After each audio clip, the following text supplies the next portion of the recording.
Okay, thank you. Before I call the board meeting to order, I wanted to see if the board was approved of us changing the order of the agenda, where we'll move the public hearing further into the meeting. Let's do the board superintendent reports, and then the recognitions, consent agenda, and then we'll go to citizens to be heard, and then move back into the public piece of it after that.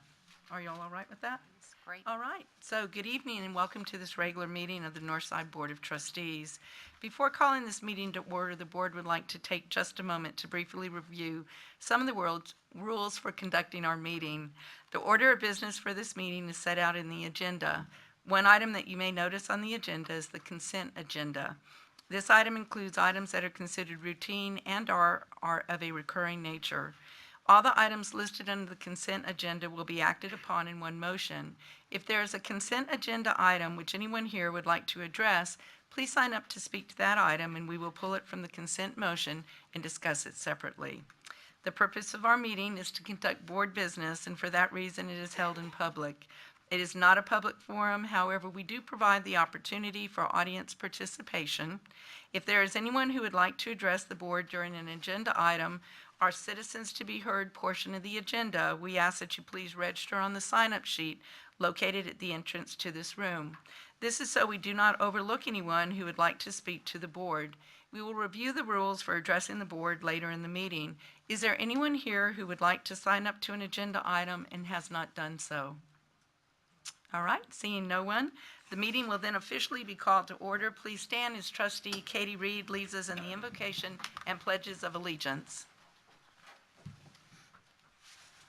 Almighty and merciful God, we ask your guidance and blessings upon our board, students, parents, patrons, teachers, and administrators as we are assembled here this evening in the common pursuit of this great nation's wealth, our children.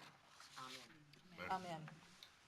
I pledge allegiance to the flag of the United States of America and to the republic for which it stands, one nation, under God, indivisible, with liberty and justice for all. Honor the Texas flag. I pledge allegiance to thee, Texas, one state under God, one and indivisible.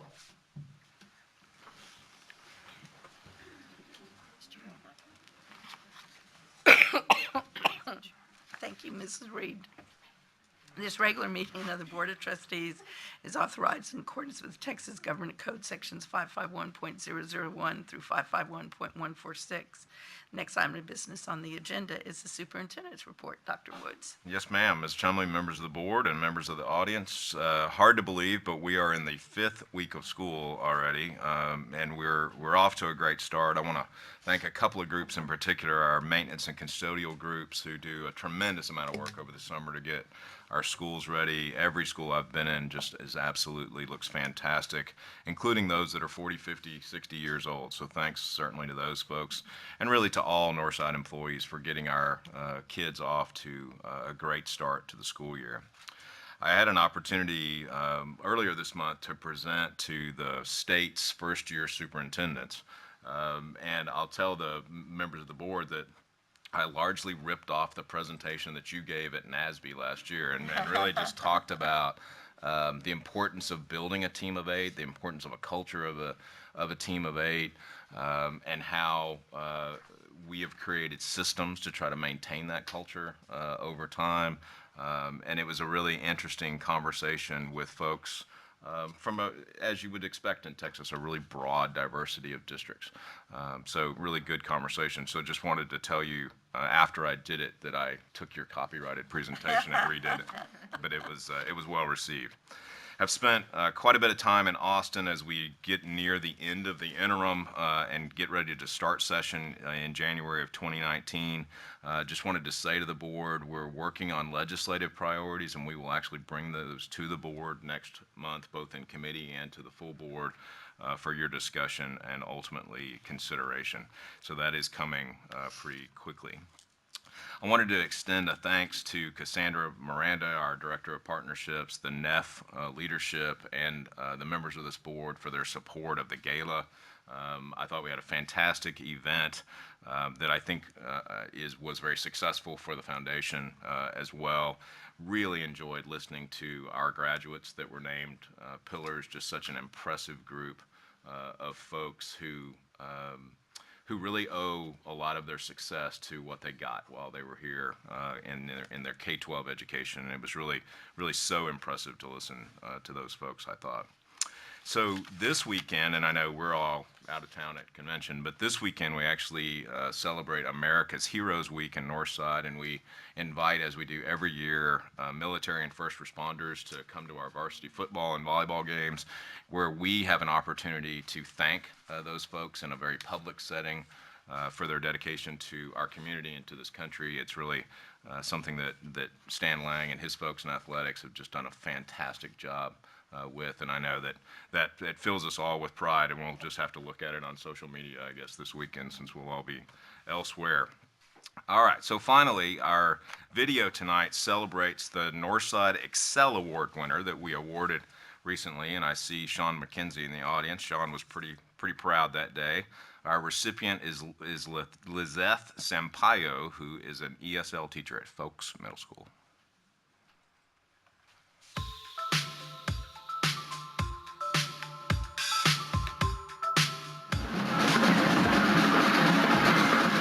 There's a lot to be excited about at Folks Middle School. And it's more than just the 7th grade football team. Today, the school is celebrating one of its teachers and surprising her with the announcement she's the KENS 5 2018-2019 Excel Award winner for the Northside School District. Thank you all very much. I was shocked. I was still taken aback. I wasn't quite sure what was going on. Okay, so you guys were sharing your leads. You said you got the flashback lead, so what was the flashback? Lizeth Sampaio has been with Northside for 20 years. She's taught ELA and now teaches English as a second language. She's always known she loves to be in the classroom. I wanted to make a difference in this world. I wanted something that was going to impact the world. And Lizeth knows the impact teachers can make. She struggled with English as a child, but was encouraged by several teachers. Had a couple of teachers who really believed in me and eventually led me to believe in myself. It really impacted me, the difference teachers can make in something simple like just them believing in you and being there for you. Who else wants to share their hook or their lead? And now she wants to be that same support for her students. It's the relationships you make with them and being one of the people that encourages them, that is that pat on the back or that applause that you give them as they go on their journey. As for being honored with this award, it's humbling because there are just so many amazing teachers, co-workers that I've worked with in my career that I've learned from. That's good. What made you decide to do the flashback? that's a look at what's going on around Northside. Thanks for joining us for this video from Northside Media Productions. Northside is San Antonio's premier school district of choice. What you didn't see there was Lizeth get the big check, right? They give her the big check, which was really cool. Sean and his staff did a fantastic job of pulling off the surprise. I think she was genuinely surprised. It was great to be there. Ms. Chumley, that concludes Superintendent's report. All right, thank you, Dr. Woods. Are there any trustees that have any thing that they would like to share? Yeah, Mr. Medina. Thank you. Rarely do I go first, but first and foremost, I think one of the most important thing that we do is our civic responsibility, and I'll go back to today is National Voters Registration Day, and so just to be aware that upcoming elections are near and the importance that we do speak volumes of what we do every day in public education, and for us to kind of continue to move our path forward. Also, visiting campuses, open houses have been very tremendous. Teachers have been very supportive. Campuses have been very welcoming, warm welcomes. I just want to thank all the teachers and all the maintenance, administration for preparing our schools as well as they have for this school year. Thank you. Thank you. Dr. Harrell. Thank you, Ms. Chumley. I want to just echo your vote of thanks for our Northside Education Foundation Pillars Gala by just adding that the Fine Arts Department did incredibly well portraying Phantom of the Opera. And Clint, again, he was showman in The Greatest Show on Earth, right? Right. And then he was the Phantom. That guy, if he doesn't have a free ticket to New York, I don't know who does. But again, you know, you just get goosebumps when you see our kids perform. It was outstanding. I wanted to compliment and comment about an NPR report yesterday that highlighted Northside's Project Heart and Mind program that they're starting at 3 of our schools. And what was so nice about it, we got a report in academics from Dr. Ridgely and Don Schmidt, but it's a partnership with communities and schools that will be working with students on various trauma, or not students, but teachers, building capacity with teachers on various trauma-informed, trauma-sensitive practices in the classroom in efforts to work towards better mental health and better overall health, the whole child approach as well. And so it was good to hear that Northside again was nationally recognized for that yesterday. Another acclamation actually goes to Construction Careers Academics High School. They received a grant, a huge grant from Impact San Antonio. And if you haven't gone and visited Construction Careers Academy, phenomenal. They're the ones who build the tiny homes. And each student there learns not just how to wire a plumb or construct a house. They learn the architecture behind it. They learn the engineering math for it. It is just an all-around incredible program. So anyway, it was good that they got some added funding to impact the program even further. I do want to do just a real quick shout out. I've noticed some really incredible patterns and trends on Twitter. And with our teachers, we have 4 or 5 now that are actually teaching best practices using Twitter. We have teachers showing massive amounts of incredible student work. It's really like being there. When you have 119 schools and centers, you can't always be there in person, but this is a wonderful way of seeing what goes on inside our classrooms, but also now as a professional learning tool. So incredible, a shout out to my Twitter buddies, but also to the way that Northside promotes the stories we tell in our classrooms with our kids. And then the last one, it's just a point of personal pride. We have Sherry Doss here tonight, a good friend and colleague. She's the Texas PTA president. And we just finished a year-long journey on the Long Range Planning for Public Ed Steering Committee.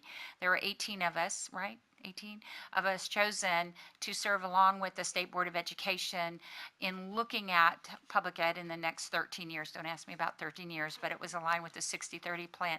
And so anyway, Sherry's contribution to it just was phenomenal about family engagement and family involvement and family education, and really brings the family into public education as partners in their students' and child's learning. So Sherry, if you don't mind standing up, you're just beautiful in so many different ways. She's going to stand again. Yeah, here in just yeah, a minute. I know, but I think. Thank you for being here. And that's it, Ms. President. All right, thank you. Ms. Freeman? Yes, thank you, Ms. Chumley. We've heard the accolades to the Northside Education Foundation and the gala. It was it was the first time we had the gala at the Tobin Center. And anytime you have an event at a new venue, it's always challenging, and they did it very well. No hiccups. It was absolutely beautiful, and congratulations to the foundation and the people that were responsible for the gala, and thank you to our supporters too. I think it was very soon, I'm sure that we'll get results as to how much fundraising actually occurred at the gala, but people were very generous, and we thank all our Northside partners. I had the opportunity to go to the ribbon cutting at the Northside Family Engagement Center, And that is it's just one other example of what we do in public schools. When there's a need, we attempt to try to take care of that. And they do it, the people over there just do it so well. The Northside Family Engagement Center, interestingly, is on the street called Blessings. And it is truly, the center is truly a blessing to all of our families. It was the opening of Northside Threads, and I'm sure you've all heard about, as staff, Northside Threads. A lot of donations. If you haven't been there, we heard stories about, there was someone who brought 3 children there, and they went in, and this person that shared this story was quite emotionally involved with what had happened. They had gone in and they thought they were just going to pick up a couple things regarding clothing, and each child was actually able to pick up 5 jeans, 5 shirts, underwear, socks, and they were just truly grateful and didn't know how he was going to be able to clothe these children if it hadn't been for Northside Threads. So I congratulate everyone who works. So that's not the only thing that they do there. They have, there's English classes, there's grandparenting, foster, kinship, all of those people that take care of kids besides parents. Family fitness, they do a great job, and so congratulations to all of them. Thank you. Thank you. Ms. Reed? Thank you, Ms. Tumbley. Since I'm the only one that doesn't have a paying job on this board, I think I probably attended more things in the last month than anybody I've ever attended. But I did want to add that at the gala that we were all at, I was a little apprehensive that we would get people to go all the way downtown, and certainly we did. And it was very well attended, and lots of total tables were purchased by people who do business with us. And actually, the dinner chairman is going to be, is he in the room? Well, he's out in the vestibule out there, but he was in charge of the function. So it was very well done, and there was a one room which was sort of a, what is it called, reception area ahead of time, and they were just coming around with little trays or hors d'oeuvres. And guess who the students were that were doing that? They were our students, I think, from Stevens High School. And they had prepared those little things, and they were serving them to us, and they did a fantastic job. And you would have never known that they were not professional. And I just thought they needed a really shout out for that. I also did attend most of the day for the strategic design planning session that was held just last week. And that was very well attended by a wide variety of people, and I thought some really great ideas came out of that. So I was pleased to be there to sort of represent the board at that function. So I didn't give them my opinions. I listened. The City Council District 8 councilman has, I think all of the council districts are having what they call participatory planning on how to spend 6,000, well, it's more than 6,000, that each council district has a certain amount of money to spend. In District 8, they kind of split it up into 3 groups, and then, or 4 groups, and then combined 2 of them. So the combined group has all the education pieces in it. And Northside actually submitted 5 different proposals for them, and I think 2 of them have been really recommended to be approved, but it's going now to, on the website of District 8, to go vote for which ones you think are the ones that are best. So if you live in District 8, hook up to the District 8 website and vote, please. I also attended a press conference that they had downtown at UTSA about the unveiling of their new addition to the downtown campus. And I actually brought some maps I was going to share with the rest of you. This is the new campus. If you read it saw it in the newspaper or someplace, is on the other side of I-35 or 10, whichever you want, combination thereof. Wow. And has a number of buildings over there with a number of different programs for the downtown campus. And they're going to be building residential halls, and eventually then some more buildings in the future around the existing campus. So it was quite a unveiling, and this land was donated by the city to UTSA, and then they've also gotten some grants to do some of the buildings. So they got money, I guess, from the state and the UT system, right? So that was an exciting thing. While I was there, I did talk to the Dean of Education, who I said, "You're not moving the College of Education down here, please?" And she said, "No, we understand. We're in Northside, and we want to keep it in Northside because certainly we get a lot of your graduates, and they become teachers, and they come back to Northside," which is what I told her. And she said, "We understand that, and we're not moving that." So they do have, I think, their doctoral program downtown. But we just need to stay in contact with those people and say, hey, we need you here.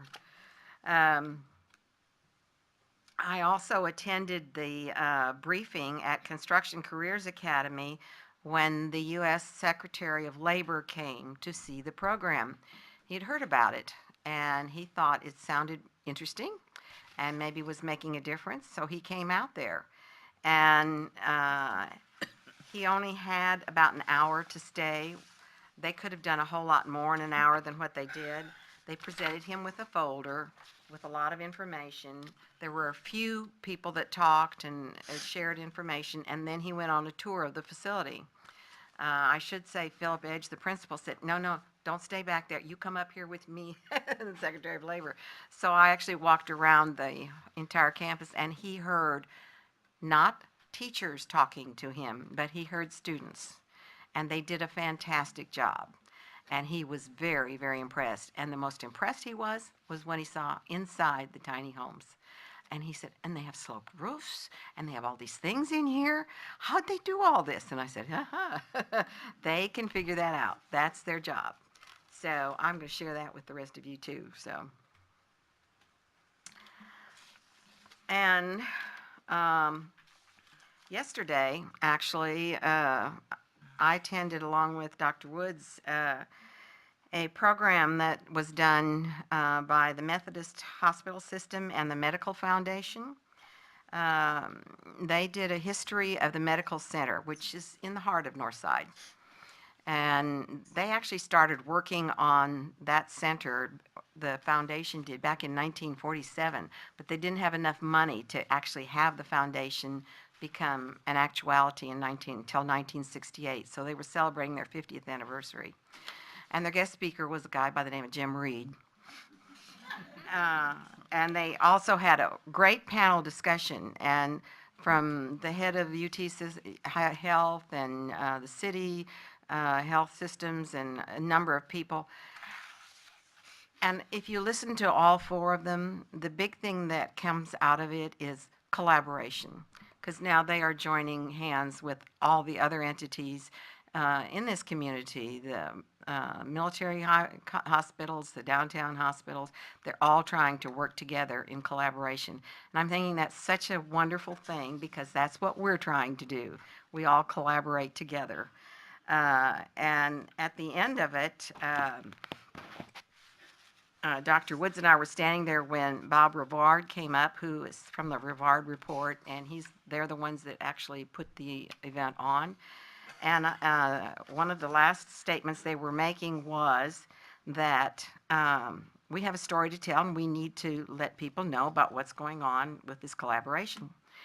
So I said to him, "We have lots of stories to tell, and we need to be sharing them with you a whole lot more than some people, because we still have 90% of the students in this community are in public schools, and we need to do more about telling that story." So what did he do? He handed me his card. So you will probably be hearing some stories from Northside.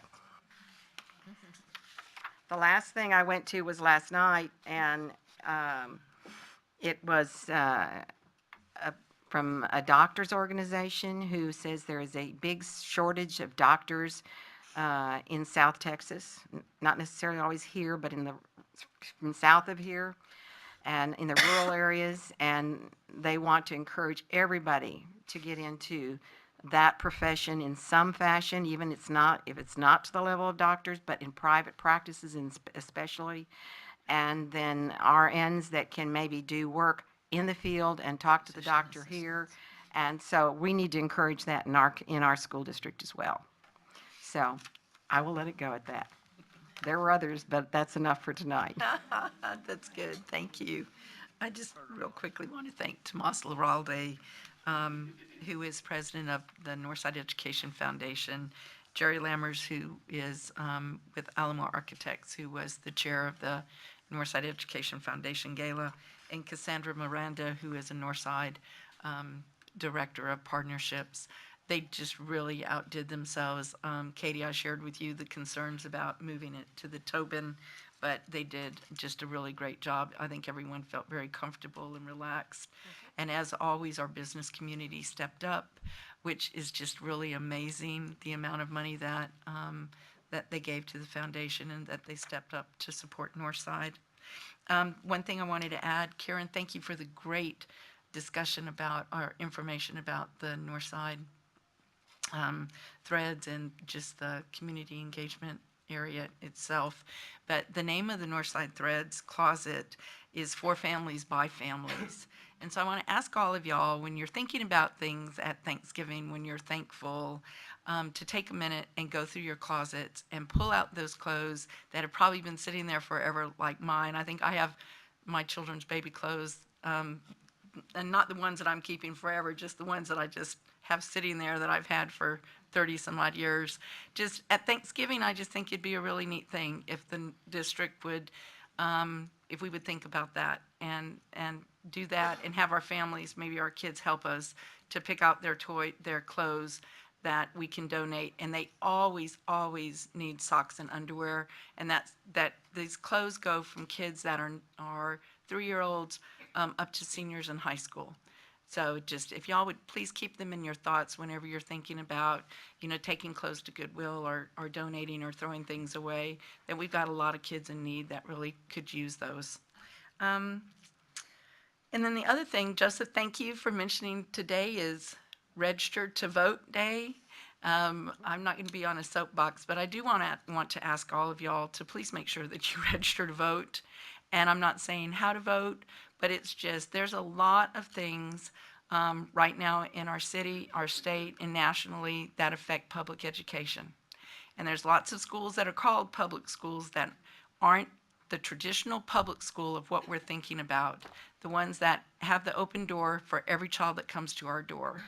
And we need all of you to be engaged and really to look at the individuals that we are electing to represent us and if they support public education, because we're on a slippery slope here and we need people to be engaged. And I know we get so busy in our day-to-day lives. I know I do it. I think we all do, but we really need you to be engaged and really look at and read and understand what's happening when we vote on the candidates that we do, because it's truly having a huge impact that is not always positive on public education. So enough from my soapbox. The next item on the agenda is the recognitions. This is the fun part. So if the board would join us in the front, please.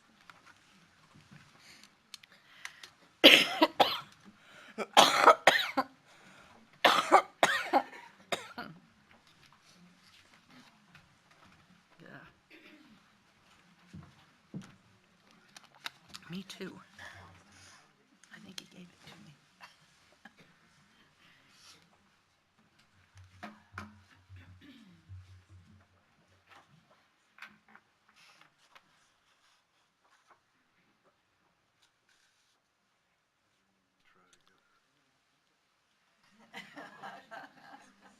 Ms. Chumley, Dr. Woods, trustees, my name is Ray Galindo. I'm the Deputy Superintendent for Administration, and it is my pleasure to introduce Rosana Martinez, a math specialist at Fisher Elementary School, who has been named the Texas PTA 2018 Elementary Teacher of the Year. A native of San Antonio, she is a graduate of Southwest High School.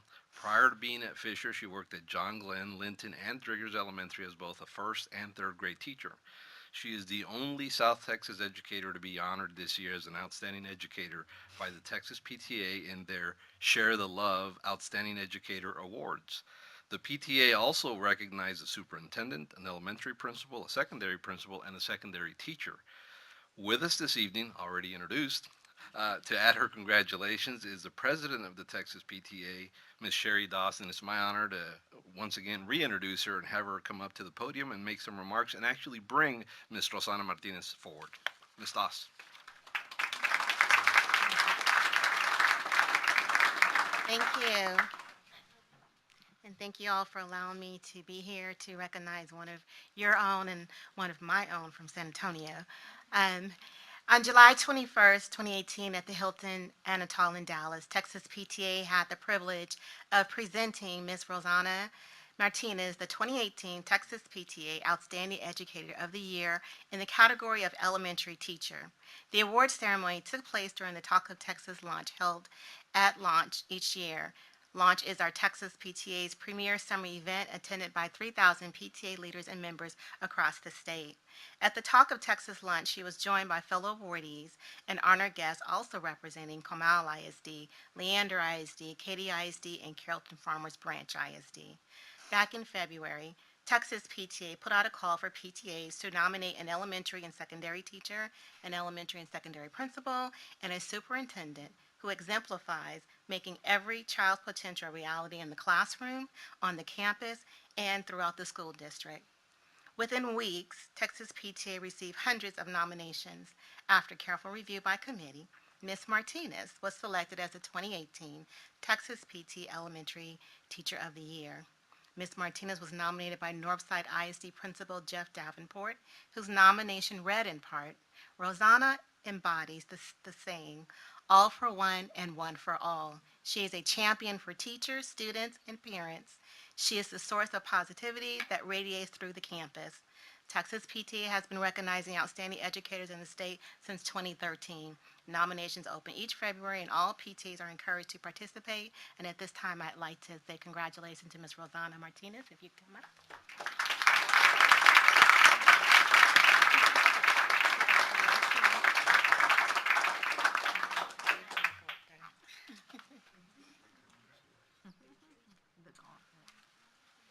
Thank you, Ms. Doss.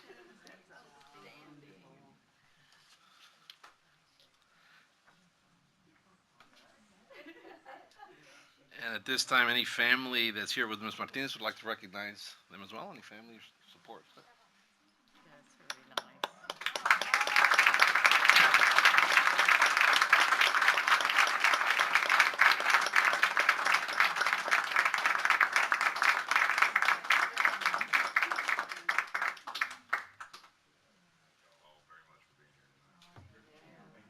Thank you for being here. And I know we have PTA council folks here as well. Thank you for being here as well. Continuing with our recognitions, last year we were here to honor 5 schools for this next recognition, and tonight we're recognizing 7 schools and their PTAs who have been named 2018-2020 Schools of Excellence. Cole, Ellison, Hoffman, Helotes, Los Reyes, and McAndrew Elementary Schools, as well as Folks Middle School, are among 278 schools from across the country to receive this special designation. And they are 7 of the 10 PTAs in Bexar County to receive this top honor. The awards are given to PTAs for their achievement in building strong family-school partnerships as part of the National PTA's ongoing efforts to increase family engagement in education. This is the 5th year in a row that Northside PTAs have received this designation. Research shows that when families and schools work together, student achievement increases, schools improve, and communities grow stronger.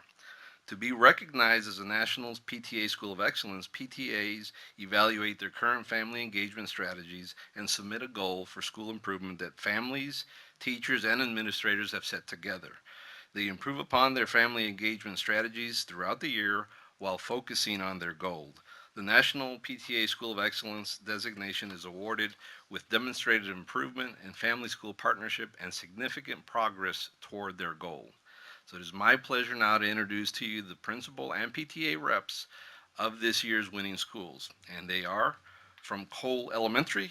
We have Mr. Todd Kenning, principal, Ms. Rachel Mayfield, current PTA president, and Julie Mata, immediate past PTA president. If you will, come on up and be recognized.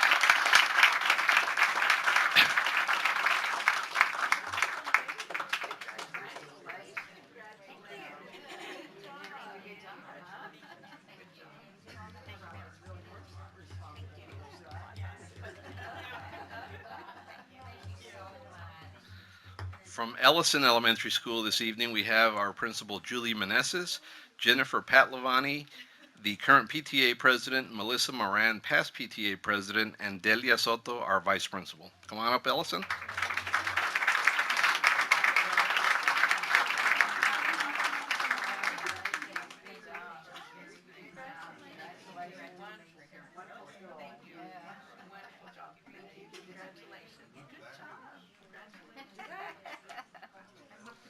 Next, we have Helotes Elementary, and our principal, Rhonda Johnson, is representing, along with Michelle Ullman, current PTA president, and Tanya Almares, our vice principal. If you will, come on up.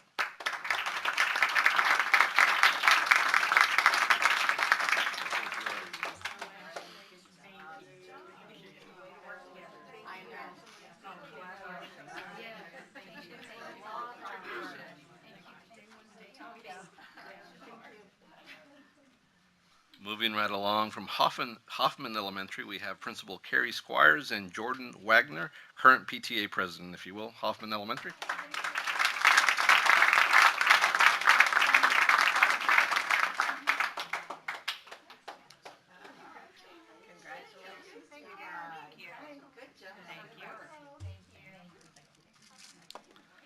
Next, we have Los Reyes Elementary, and from Los Reyes, we have Principal Erica Pruneda, Selena Skeen, current PTA president, Jana Stagner, immediate past PTA president, and Vice Principal Matthew Sherwitz. If you will, come on up.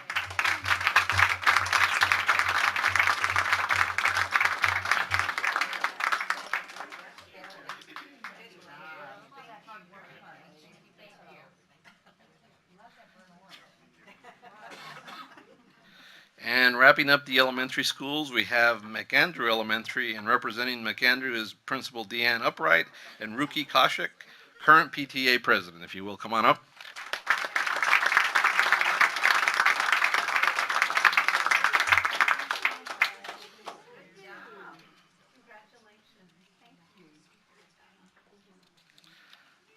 Last and certainly not least, representing middle schools, we have Folks Middle School, and with us tonight we have Principal Sean McKenzie, Monica Medina, PTA President, Romelia Tirado, PTA Board Member, and Andrew Collazo, the Folks teacher. Come on up.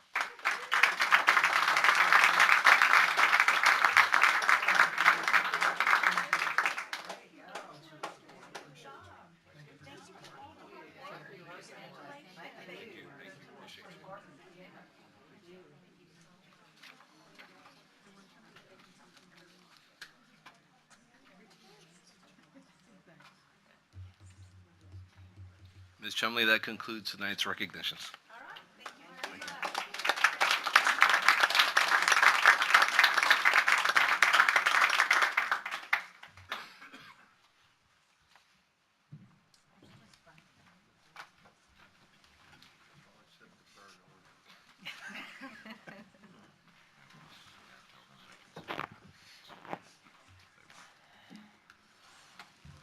Okay, because I know that some of our principals and teachers have school tomorrow, so if you want to step out, we'll take just a minute, and you certainly can.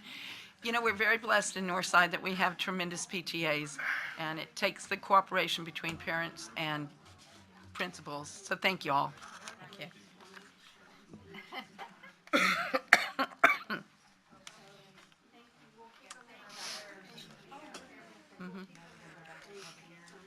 Now let's do consent and then the citizens to be heard, Katie?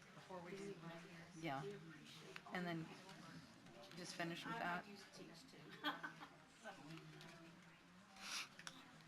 All right, next item of business on the agenda is the consent agenda. Are there any trustees that want to pull anything from this? If not, is there a motion to come for the board? Ms. Reed?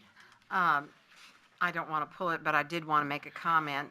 There are a number of items on here that deal with things that were discussed at the building committee meeting and recommended for approval, so they've come forward to the consent agenda. So just to make sure that everybody understood that these items have also been looked at very thoroughly. So I would move that we approve them. It's been moved and seconded that we approve the consent agenda. Is there any discussion? Seeing none, all those in favor, please signify by saying aye. Aye. All those opposed, the ayes have it, motion carries. Next item of business on the agenda is citizens to be heard. All right.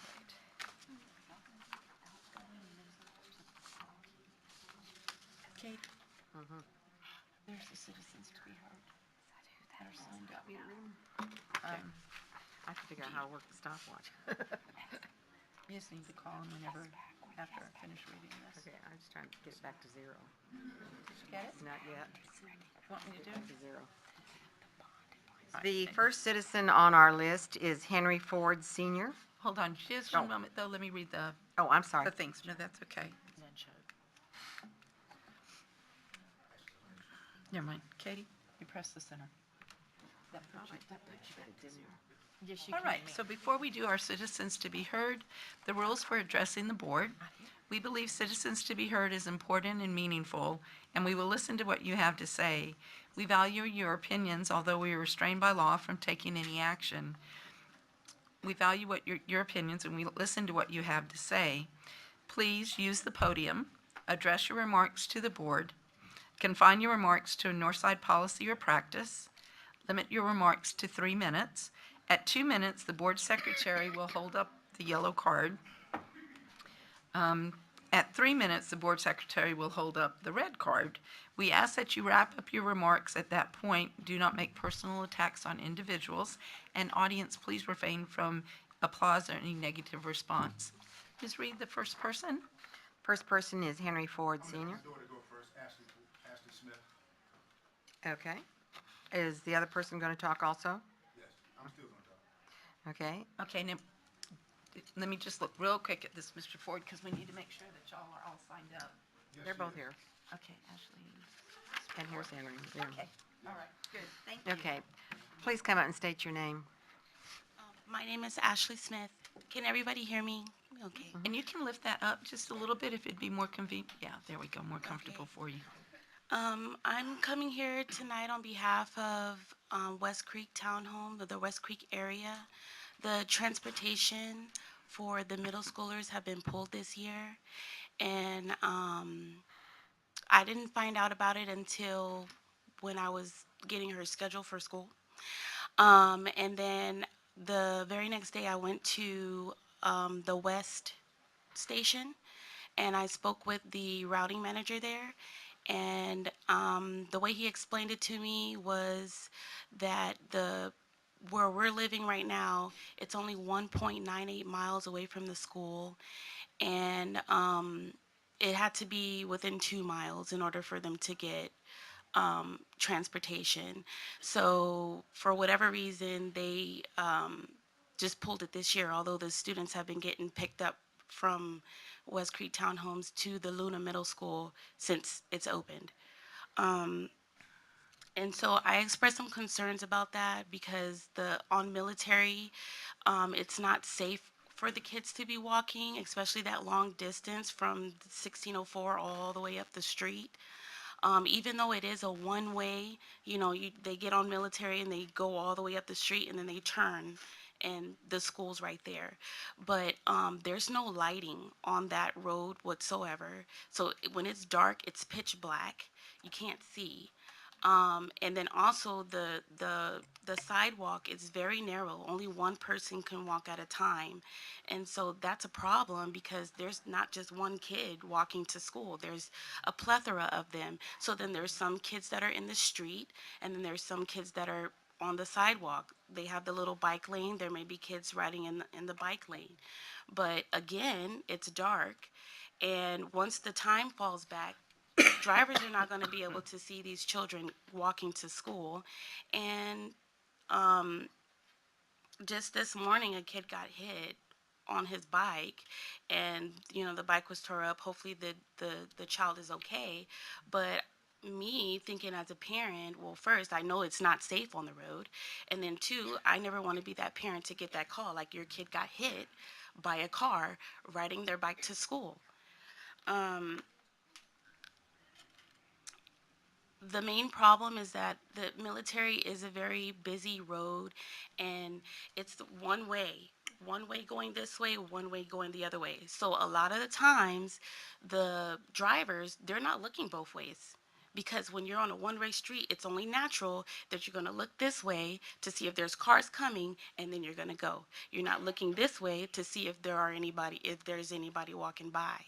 So again, that's not safe, and especially with the lighting, I don't know if kids have the lights or anything that's gonna. Oh, I'm sorry. No, just go ahead and Wrap go ahead up. and just wrap up. I mean, we don't Okay. want you to just Okay. So stop. basically, the gist is, they rewalked it, and it's actually 1.99 miles. And at this point, I don't know what else to do to try and get these kids back on the bus. They just told me they don't have enough people, and so that's really why they cut it. They're not even looking at the safety of the kids getting to the school.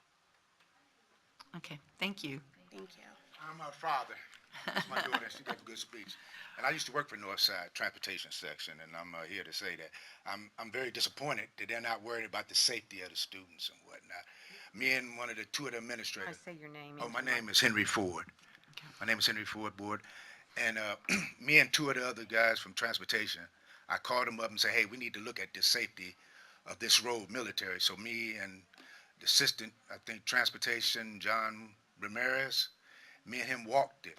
We started at 7:30 in the morning, and me and him and the other guy, I forgot his name, we walked all the way to Luna Middle School. And it took us about 50 minutes to get there. And we didn't have no backpacks. We didn't have school books. We wasn't on no bikes. We were just walking and talking. And it took us a while to get there. And we measured it. It ended up 1 mile, 99 to the border of the Luna Middle School. But that ain't to the school. That's to the border. And I understand that.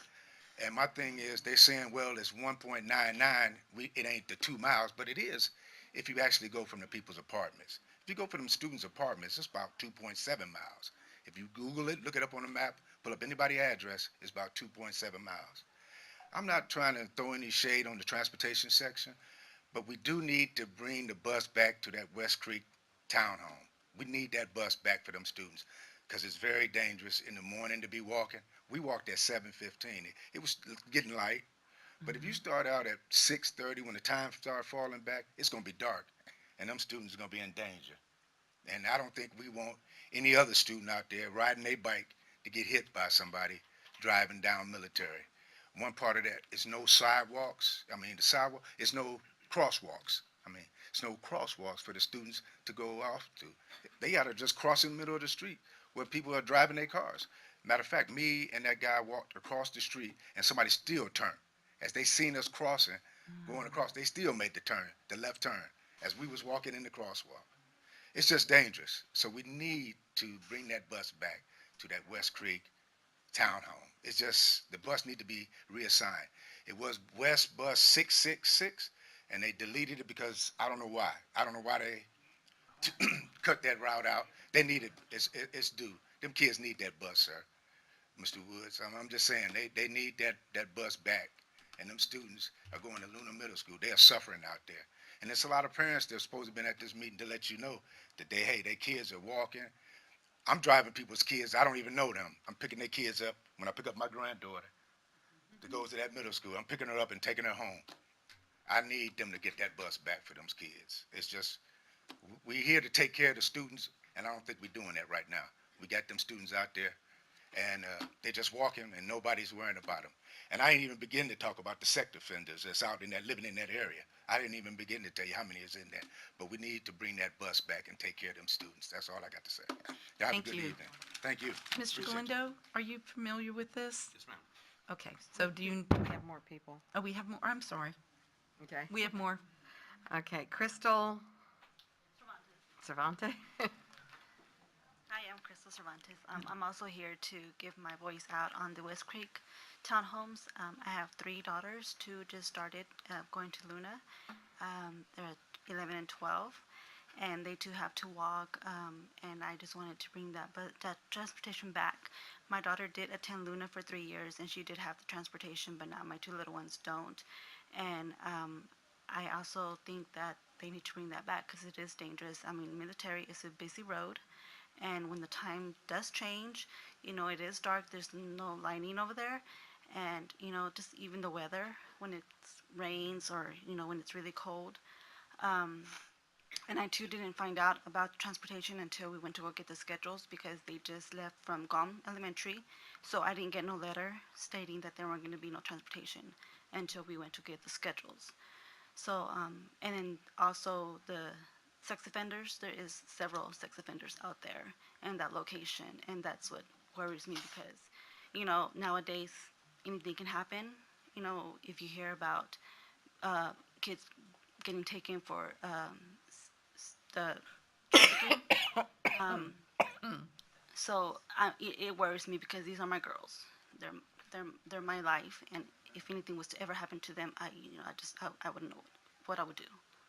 So, I mean, if you could just please just look into it, because if you do search it, if you Google it, we are 2.5 miles.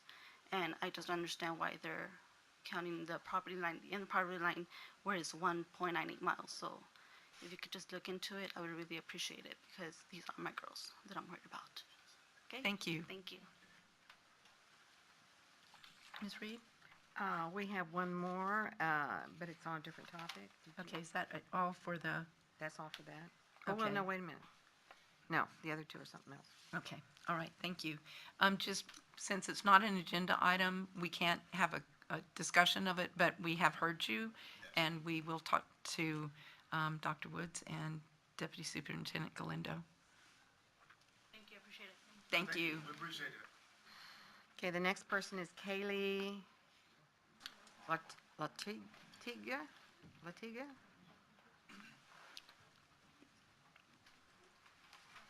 Kaylee, if you'll. Yes, please. It's on a deaf awareness. Thank you. Thank you.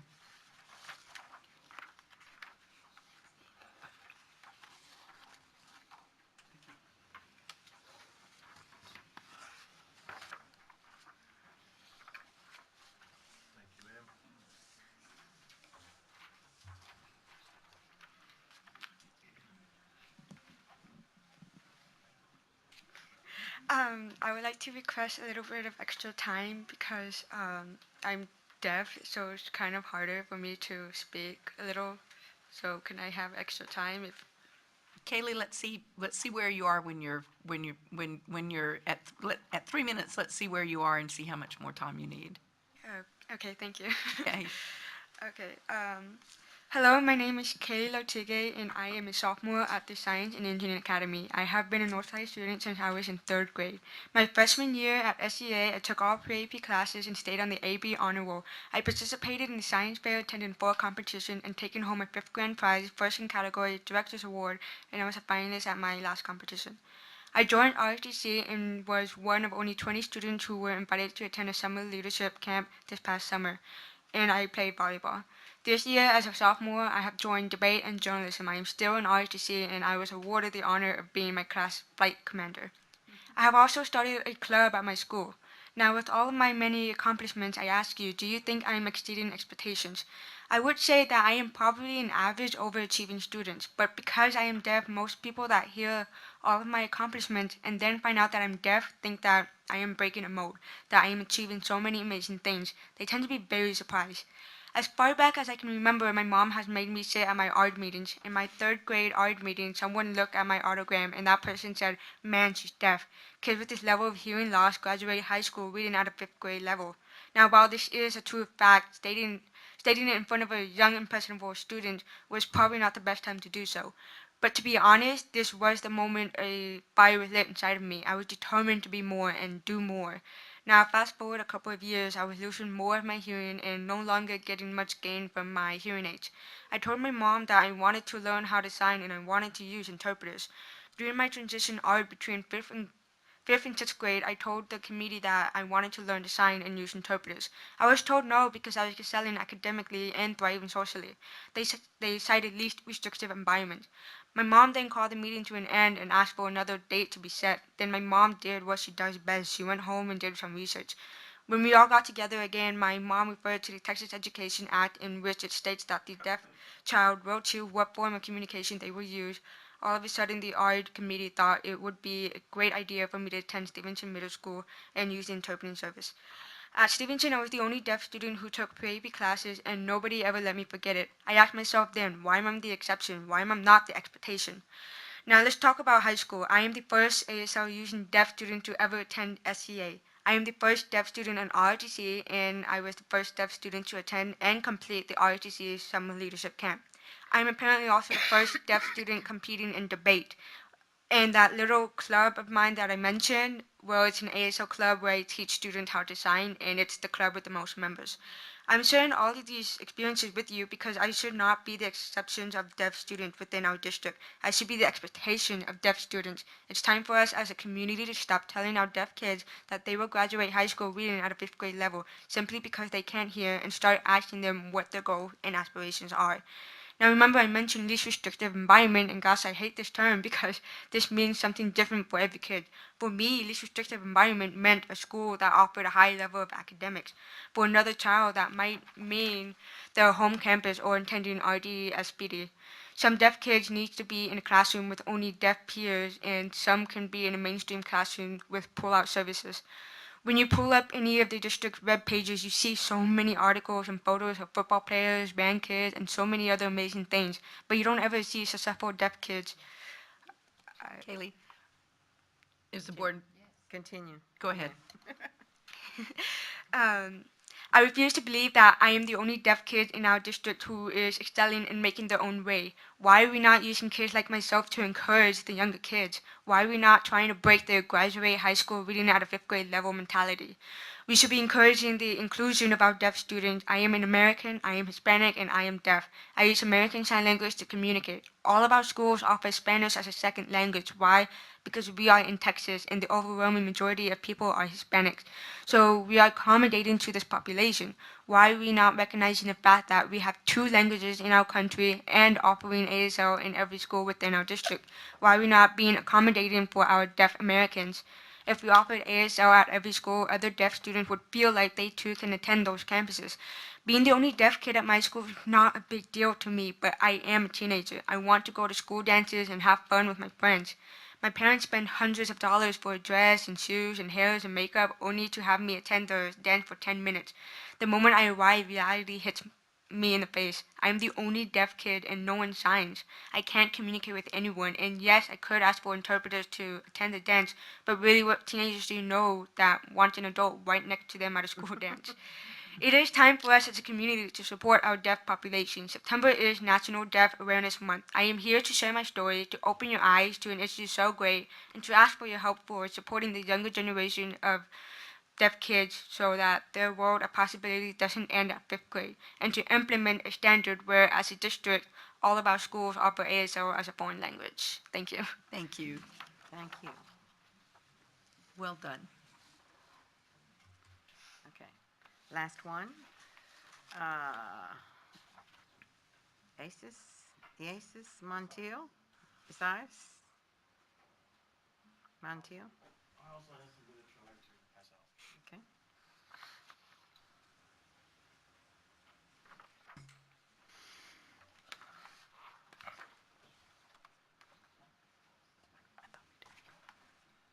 Thank you.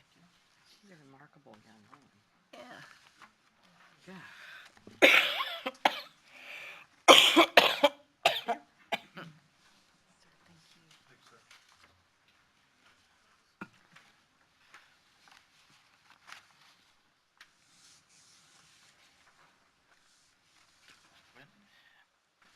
My name is Isaias Montiel.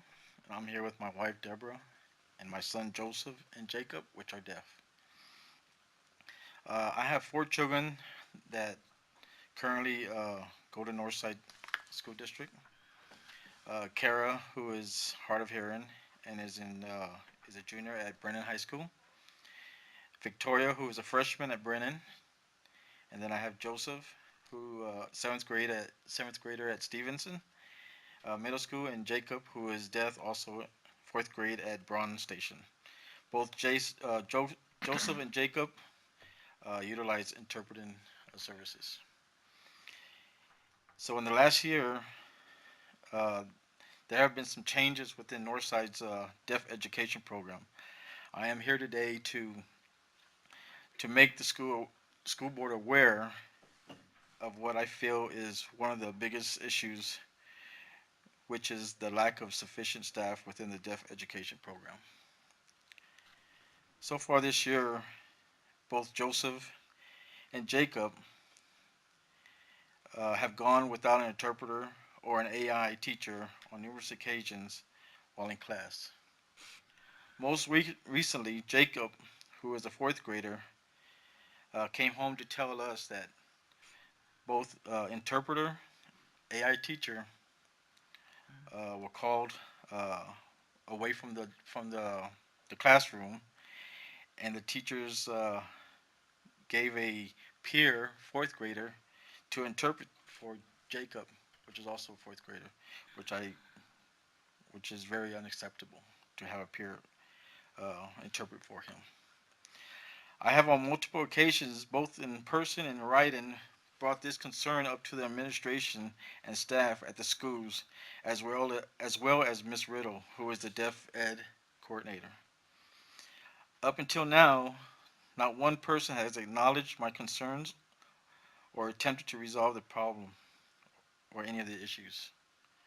My children are entitled to a full education, and this cannot happen without proper services. What good is it to have an ARD or an IEP in place if it is not being followed and not enforced? Not only are my children sitting in classroom unable to learn because they don't have an interpreter or an AI, but the school district is violating their IEPs and breaking ADA law. I would like to make the board aware of the lack of interpreters within our district to effectively service our current deaf, hard of hearing students, and ask for your assistance to bring light to this matter so that a resolution to the problem is reached and my children can have access to proper education. And that's all I have. All right, thank you very much. Mr. Galindo, could you speak with him, please? Actually, Don Schmidt. Or Mr. Schmidt? Or Krista Garcia.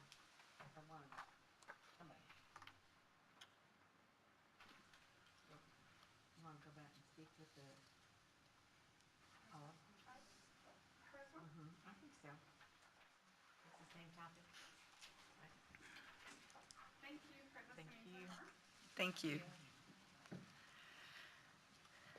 Thank you, Ms. Reed. Okay, so we're going to go back up and move back to item number 3, the public hearings for Martin Elementary School and Home Green Center and their targeted improvement plans. So let's have that portion of the agenda, and then we'll move into the curriculum instruction. Yes, ma'am. Thank you, President Chumbley, Dr. Woods, and the board. Both Martin Elementary School and Home Green Center have been designated improvement required based on this year's accountability system. Because of this designation, both campuses are required to submit a targeted improvement plan that must be board approved and also hold a public hearing. We have submitted an appeal for Home Green and should know the result of that appeal in December. So as you see here, the accountability ratings, all campuses in Texas receive one of these 3 ratings: met standard, improvement required, and not rated. In Northside, we have a whole host of campuses, our special campuses, disciplinary campuses that are not rated. And in the past, Home Green was one of the schools that was not rated. The next slide shows a breakdown of our campuses. You see here that nearly 93% of our campuses met standard. Nearly 6% were not rated. And again, 2 campuses, Home Green and Martin, are improvement required. Just to give you a little bit of a side-by-side, Martin Elementary School is a typical elementary, pre-K through 5, about 91% low SES, so it's a deep Title I school. 719 students, and it offers a variety of programming, including transitional bilingual. If you look at Home Green Center is a specialized learning environment that is for special education students in secondary level, and they're students with severe cognitive and behavioral issues that need this smaller, more controlled environment in order to be successful. At the time of this designation, there were approximately 75 students enrolled from a variety of secondary campuses across the district. Now there's about 52, so the enrollment fluctuates. So what are the requirements if you receive an IR designation? What you see there, the checks, those are things that we've already completed. So first, districts have to assign we call a DCSI, which means District Coordinator for School Improvement. That is a district employee who is the one who oversees the creation of the targeted improvement plan. So for Martin, it is Levy Lotta. And for Home Green, it is Krista Garcia, who just stepped out. Yes. Also, districts have to select and pay for a professional service provider. And so we have lined up Virginia Aguilar, who the district has used in the past and is very, very well regarded. Campuses must complete a needs assessment and a root cause analysis. They have to complete campus visioning training. And all that leads into the completion of the targeted improvement plan that focuses on the greatest areas of need. In addition, just like we're holding a public hearing tonight at the district level, any IR campus has to hold a public hearing at their campus. So both Home Green and Martin have done that. So all of those are activities that we took care of really quickly after the designation. So that brings us to tonight, where we hold this public hearing, present to you the targeted plans, and ask for your approval for submission. So what happens after we submit the plan? Well, a host of individuals work together to support the campus and ensure that the campus is implementing the targeted improvements. So the DCSI and principal, along with the PSP, work very closely together to implement the plan, look at the results that are coming from the implementation, make any tweaks that need to be made based on the evidence. Both of these campuses will be giving STAR interim assessments in the fall and the spring, and this is in addition to the CDBs that we give throughout the district. And these interim assessments are actually created by TEA. We had piloted them last year in some campuses, and with very, very positive results. The development or that's our benchmarks, yes, yes. On the acronyms, can you kind of? I can. And as soon as you said that, I thought, okay, what does it stand for? Yes. So this is an additional kind of a little dipstick to check, other than the curriculum benchmarks that we give periodically. Then after this initial targeted improvement plan is submitted to TEA, this Friday is the due date. We'll submit an update in January, then we submit an end of year update of progress in June. So what are the areas of need? In digging in the data, you see here there are two main areas for Martin. The areas are reading and writing specifically. You see the Met standard percentage that must be met, and you see the percentage that the student performance fell short in each area. So in Martin's targeted improvement plan, when they analyzed their root cause, one of the big pieces was lack of meaningful feedback on instructional practices and lack of implementation of the full writer's workshop model. So two general activities are detailed in the actual plan. Really working to build teacher capacity and proficiency to implement high-yield instructional practices, things such as running records, other pieces that we have of the balanced literacy implementation are emphasized. In writing, again, focusing on the entire writing workshop, providing regular feedback, not only from the principal to teachers, but from teachers to teachers, with an emphasis on revision. In writing, there are three components. There's the composition component, the editing component, and the revision component.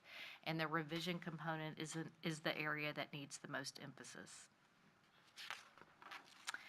At Home Green Center, again, these are students who take Star Alt 2. And so Star Alt 2 is not something, the kids don't do their own bubble, so to speak. So Star Alt 2 is an exam for some of our highest need students. And so at Home Green, you see again what the percentage was that students needed to meet, and you see where the percentage fell short.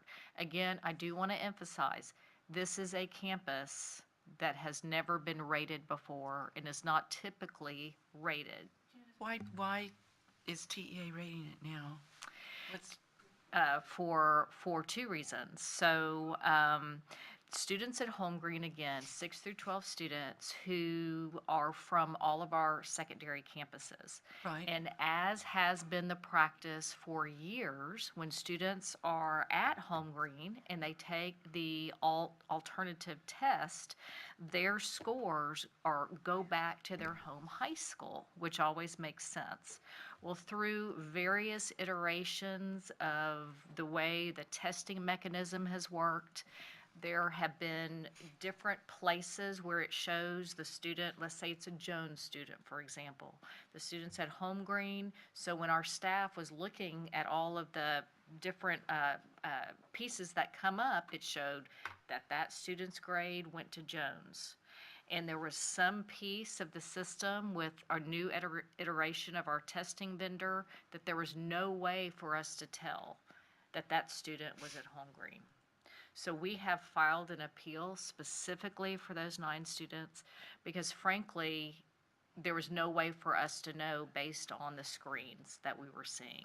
Okay, so are we saying that a new vendor's system is what caused us to now have Home Green as an IR school? That's exactly part of what what we're we're saying. That's what we're saying. So notice That's what here, we're appealing. Okay. it takes 10 students. But is it a vendor or a system that we implemented in our school district? No, it's TEA's test vendor. Okay. It's Pearson. All right, I was gonna say, guys, if this is on us, Well, if it was on Shame- us, we shame. wouldn't have any grounds for appeal. shame on us.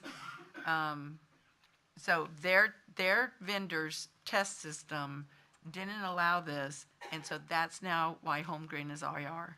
So all of our people who are experts in this area, of course, went back and painstakingly combed through how could this happen, and there was no way to tell from all the different screenshots. Everything looked like the students were tied back to their home campus. And so if it was tied back to the campus in the first place, why does it matter now? I mean, if that's what we were always doing in the past, is their grades were tied back within their campus.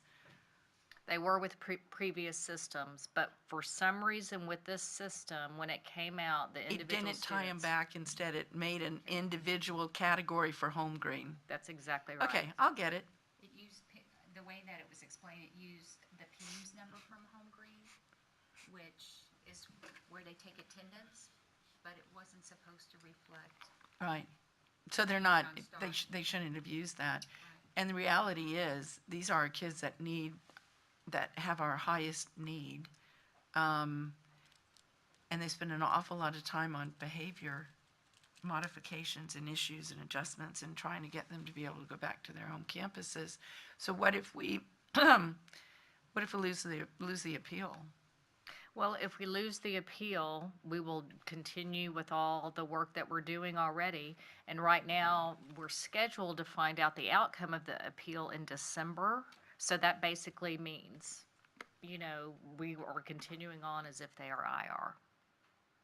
So we'll have to put in the staff time and pay the PSP and all of that stuff pending appeal. I remember I'd asked Dr. Folks one time, what if we just didn't do this? What if the state said this and we just said, we're not going to do it. You're not making good money, good sense. We're not going to do that. This is one of those times to say, we're not going to do it. That's ridiculous. We feel pretty confident about the appeal. I sure hope so. So we shall see. So in trying to use a Southern expression, making a silk purse out of a sow's ear, Home Green has various strategies for their targeted improvement plan. And sitting with Krista, these are things that are good to do even if we didn't have an IR plan. So really working with Home Green teachers to bring them together, to have them look at lesson design, to have them interact with other teachers, adding in some additional training specifically on AEL strategies. These teachers are in a high-stress, challenging environment, so providing some additional training for them is always very helpful. And then continuing the implementation of positive behavior instructional support that we feel very confident with. So we feel good about these pieces as an outcome, and so implementing this is actually a good thing. So we feel like that will help us improve Home Green, IR or not IR. So the next slide, we wanted to make it clear, we stamped it with appeal. That has been very well written, clearly articulated. Dr. Ward and her office did a phenomenal job. And we do feel confident that it's a pretty ironclad case, but we shall see. So as we continue this year, the IR campuses, again, receive intensive support. The DCSI, the PSP, and the principal, think of those as kind of the triad that are continually interacting. Administration, along with CNI and other departments, are working on a daily and weekly basis to ensure success. So at this time, I'm happy if there are any questions. Dr. Harrell, No, we went. Academics Committee Chair. No, we went through this in academics, and actually the targeted improvement plan, which has font that's about the size of 8 points. I don't know. The actual one that's going is very detailed with real specific. This is like the 35,000-foot view. But anyway, it was very well done and included all the right people at the table. And we asked a lot of questions around it, very similar to the way you're asking. And so we feel very confident that we should approve the targeted improvement plan for both the Home Green Center and Martin campus.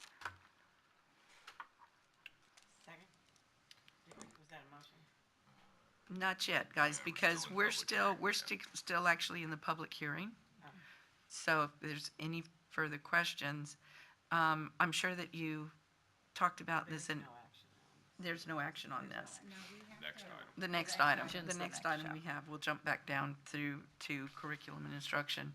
And this may have been asked in academics, but I don't ever remember Martin kind of being on the target, on our, and so where, like the year before, what were they in writing? So were we gradually losing ground? Or did we suddenly just have a major dip? I mean, where were we with Martin previously? Yeah, I think there was a dip in writing, and there was a dip in writing in particular a year ago, and well, 2 years ago, and then again last year. So that's the dip in writing in particular is the last couple of years. And so the first year, when we saw this dip, when we saw this change, what did we do about it then?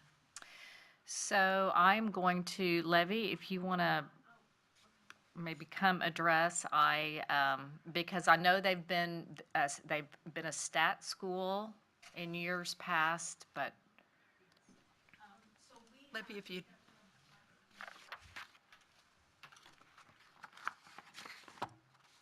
Martin has received support from Curriculum and Instruction Department for several years.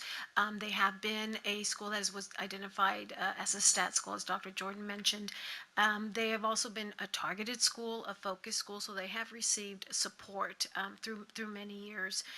They stayed the same. That they were 38% last year in writing. They're 38% again this year in writing. But they have had their struggles in terms of their academic performance, but they have received support, and we have been keeping an eye on them. so a year ago, we're at 38%, and we gave them the additional support. So what is different? And so we didn't see any improvement. So what is different? And so I guess at this point then, that's going to take us into our next agenda item. So don't leave there. So we'll close out the agenda item for the public hearing. Anything else that, Dr. Jordan, that you have to share? All right, so then the next agenda item is curriculum instruction. It's the Martin Elementary School and Home Green Center Targeted Improvement Plans. Okay, so then Levy, what is different than what you did for a year with no change? The difference, I would say, is going to be a very focused and intense support in terms of a new turnaround process for the district. We have a new turnaround process that provides different supports from different areas. We're looking at all the different factors that make a successful school. We're looking at school culture. We're looking at the leader, who is the driver for the change. We're looking at teacher capacity through various departments. We are approaching it differently. And so I would say that would be the change. And of course, the strategies and the actions and the goals are also going to be very different. So Jen, just kind of help me on this. So if, before a school becomes IR, how long do we have before a school becomes IR? No magic answer to that. It So just what I depends on meant their though standard of is, passing. so if we see we're low on 1 year, and then we go to the next and we're low, so it's not like you have to have 2 years of low scores for us to fall into anything. No, doesn't work, no. It's year to year. It's year to year. It's year to year on that. And so what Levy's saying is that we've been paying attention at Martin and giving them targeted support over time. And that's obviously going to ramp up in the plan that's here before the board for action. What about the year prior? So we've had 2 years where we've seen no change. What about the year prior to that? Do we have that data? Yeah, scores were higher than that prior to that. Yeah. So they were higher, then they would go up and then they go down a little bit. And they went up and down. And then some this time, fluctuation though, there. Yes. We've just had 2 years where they stayed stagnant on it. Okay, thank you. Dr. Harrell.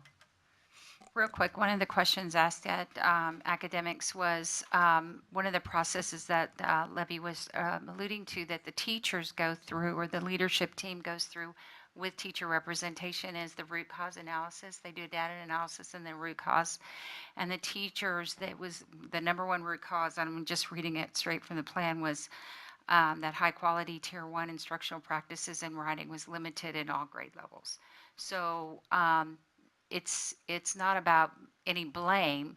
It's coming from the, did you have a full leadership team, full campus? Okay, the teachers saying we need more support. So she was saying it now they'll have more intensive coaching, more intensive help with implementing tier one, solid tier one instruction. So, right? Okay, thank you. Anyone else have any questions? Oh, I had one other thing. So one of the things when we went through Senate Bill 1566 training is we were encouraged to get periodic reports to see how our campuses were doing. And so you mentioned that they'd have CBDs, content-based assessments. So I would, as a board member and hopefully as representing the rest of the board, like to see how is Martin and, doing along the way. So if you want to think of different times, like when the reports turned into TA, I know you have one due on Friday, but then subsequent ones, how are we doing? So we can find out along the way. That'd be great. Is that all right? The request? Okay. Yeah.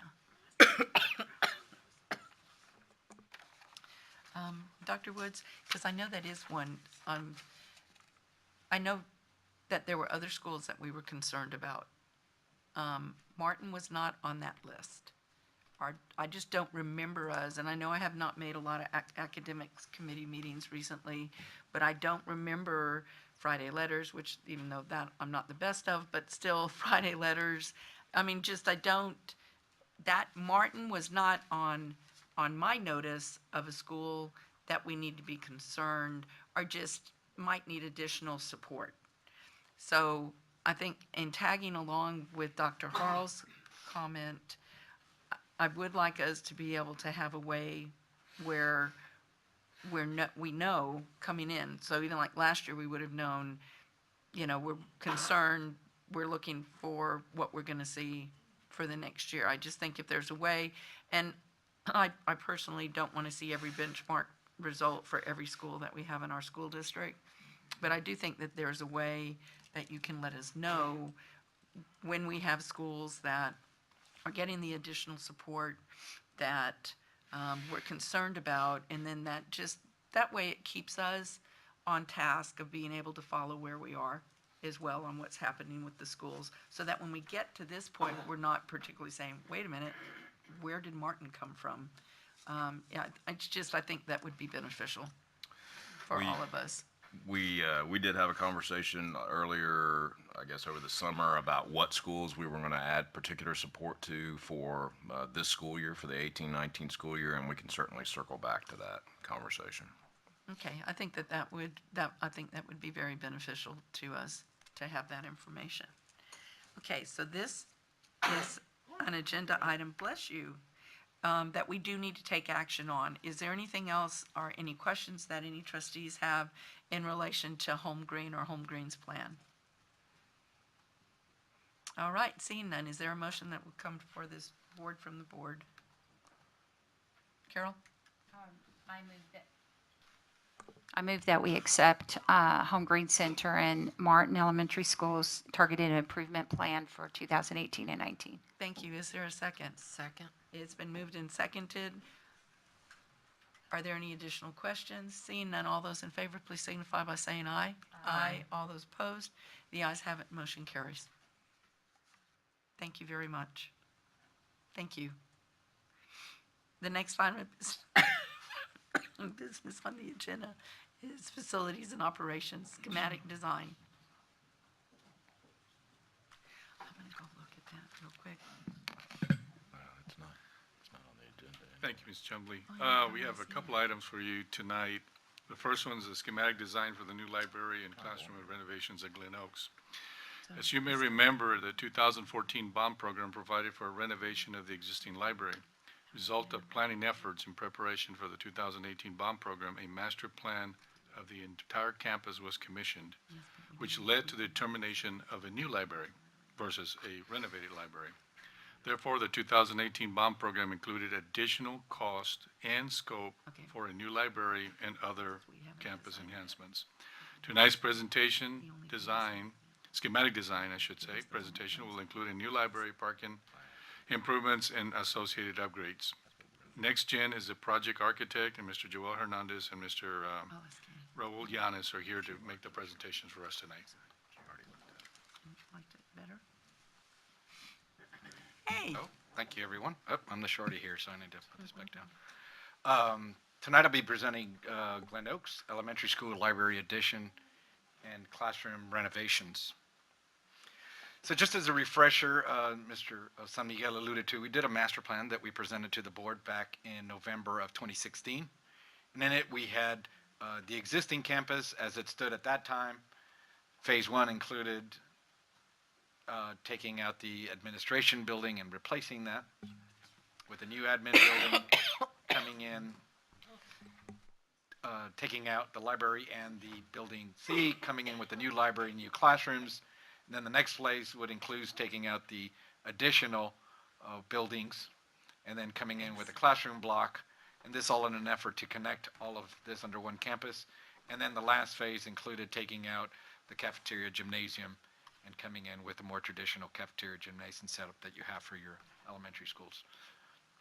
But the scope of the work on this particular project is to do a new library, renovate the existing library into 4 classrooms, expand the existing parking lot, and then the associated site work and also the consolidation of portables to be more consistent with what you have at your other elementary schools. Potential alternates include a new playground and playfields, and then renovating the existing bus and fire lane. So let's now get into the schematic design. This is the existing campus as it exists today.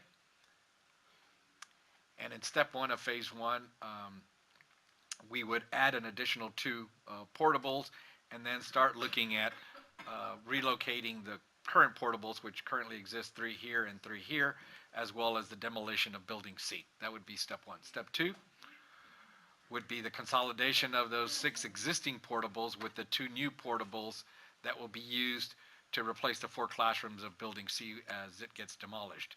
The new library will get constructed and the additional parking lot will get expanded. Next, we will move into the new library from the old library, renovate the old library into 4 new classrooms, and upon completion of that, remove the 2 portables that were used.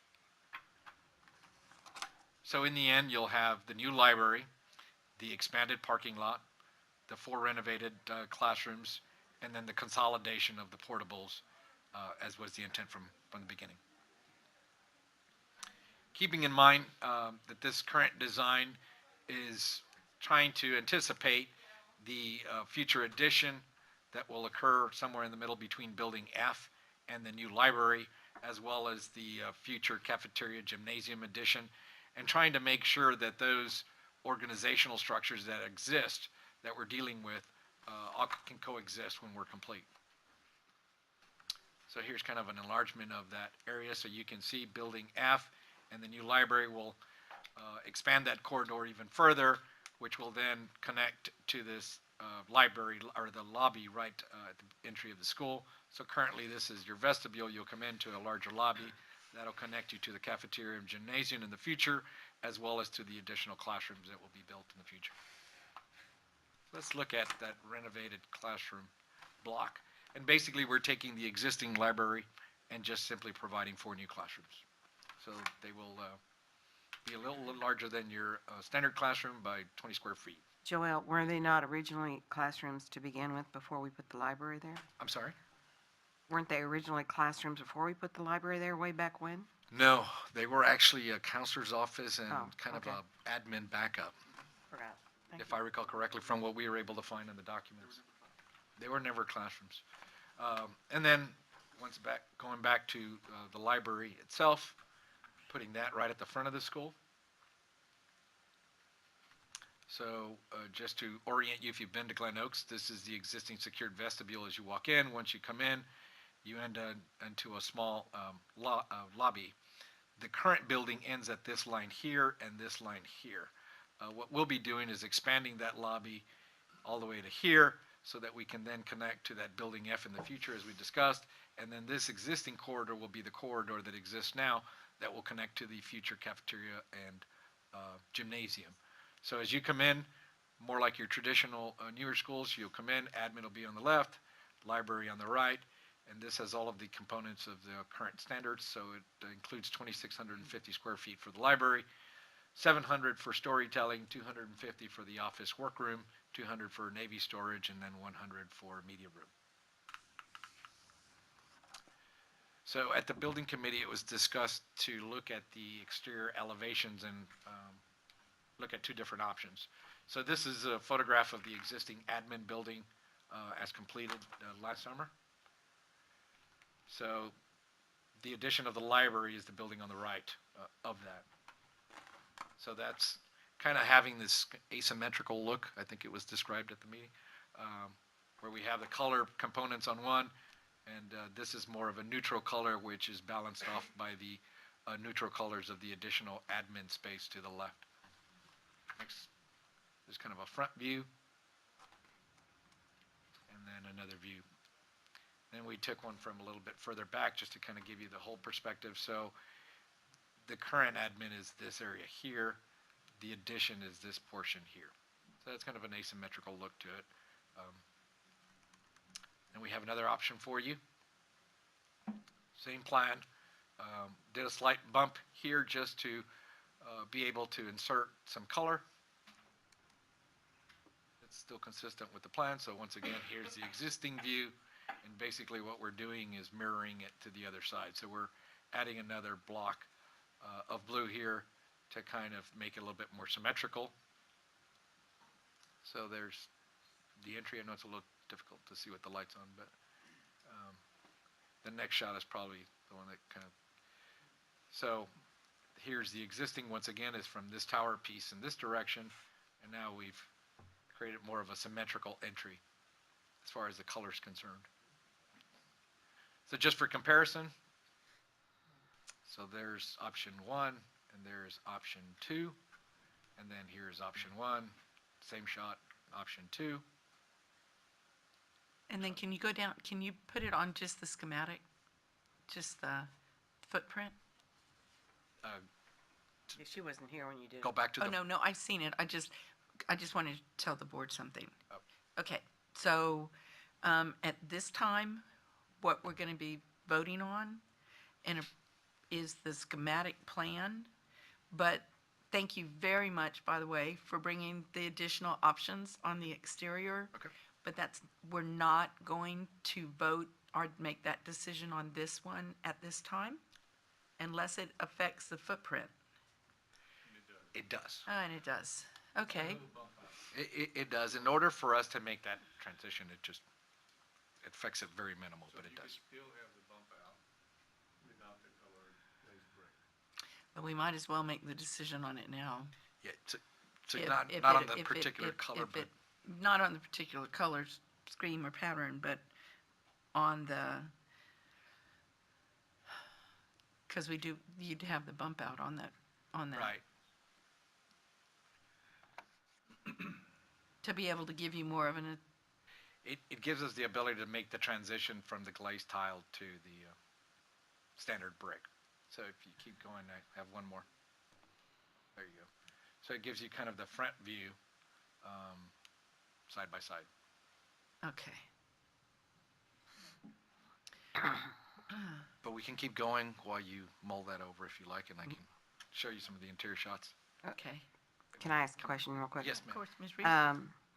What, is there a difference in price if we put that on the front? Yes, but not anything. Not anything No. substantial? No, and we're still confident we're within our Okay, probable cost. okay. Yes, sir. Yeah, just want to make sure if we do it, why, it's not going to affect that. Ms. Reed, you got me again. Okay. Okay, so now let's look at the inside. I don't think we had a whole lot of items that we need. Do you want to keep, is it okay to keep going? Okay.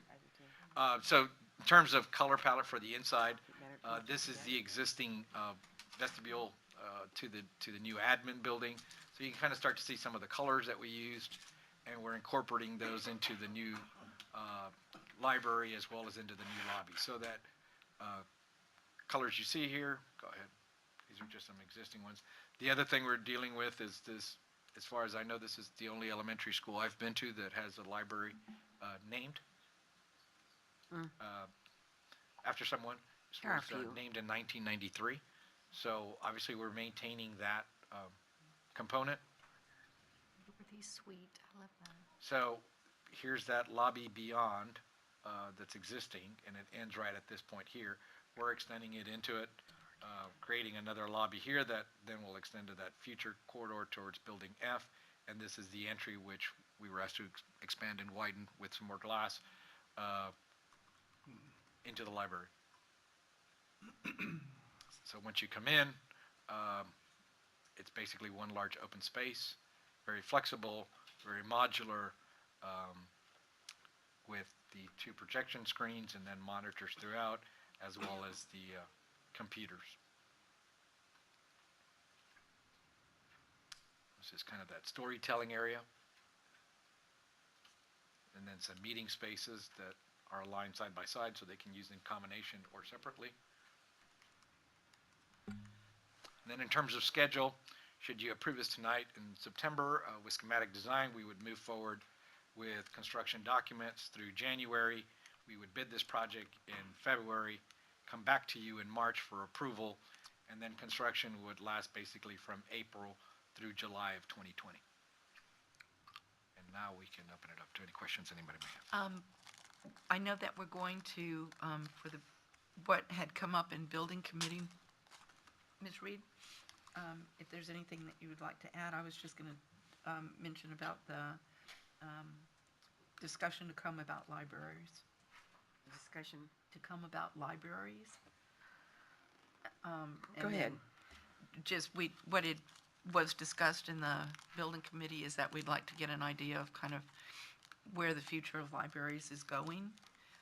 But my understanding is approving this schematic does not affect that piece of it, because the interior piece is where we're talking about, are we going to have murals or the fur downs or things like that. And so that it's not going to change. If we come back and say we want a fur down that actually accents the reading area, we'll be able to add that and do that. That's correct. Okay.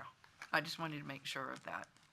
And then, Ms. Reed, was there anything that you wanted to add about the discussion on this proposal? Not a whole lot, but just a couple thoughts. I think I actually like the option 2 for the exterior.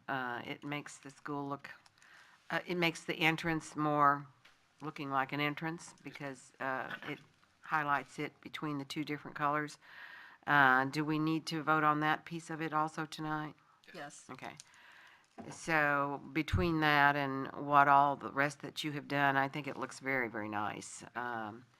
And I think it's going to really make the school look different, especially when we expand the parking lot and get rid of the portables that are right there. It will look much, much nicer than it has in the past. So in case anybody else has another question, I would move that we approve this schematic design with option 2 for the front. It's been moved and seconded that we approve option 2. Is there any further discussion? Dr. Harl did, Linda. There being no further discussion, all those in favor, please signify by saying aye. Aye. All those opposed, the ayes have it, motion carries. From a former Glen Oaks Elementary School student, I absolutely love it.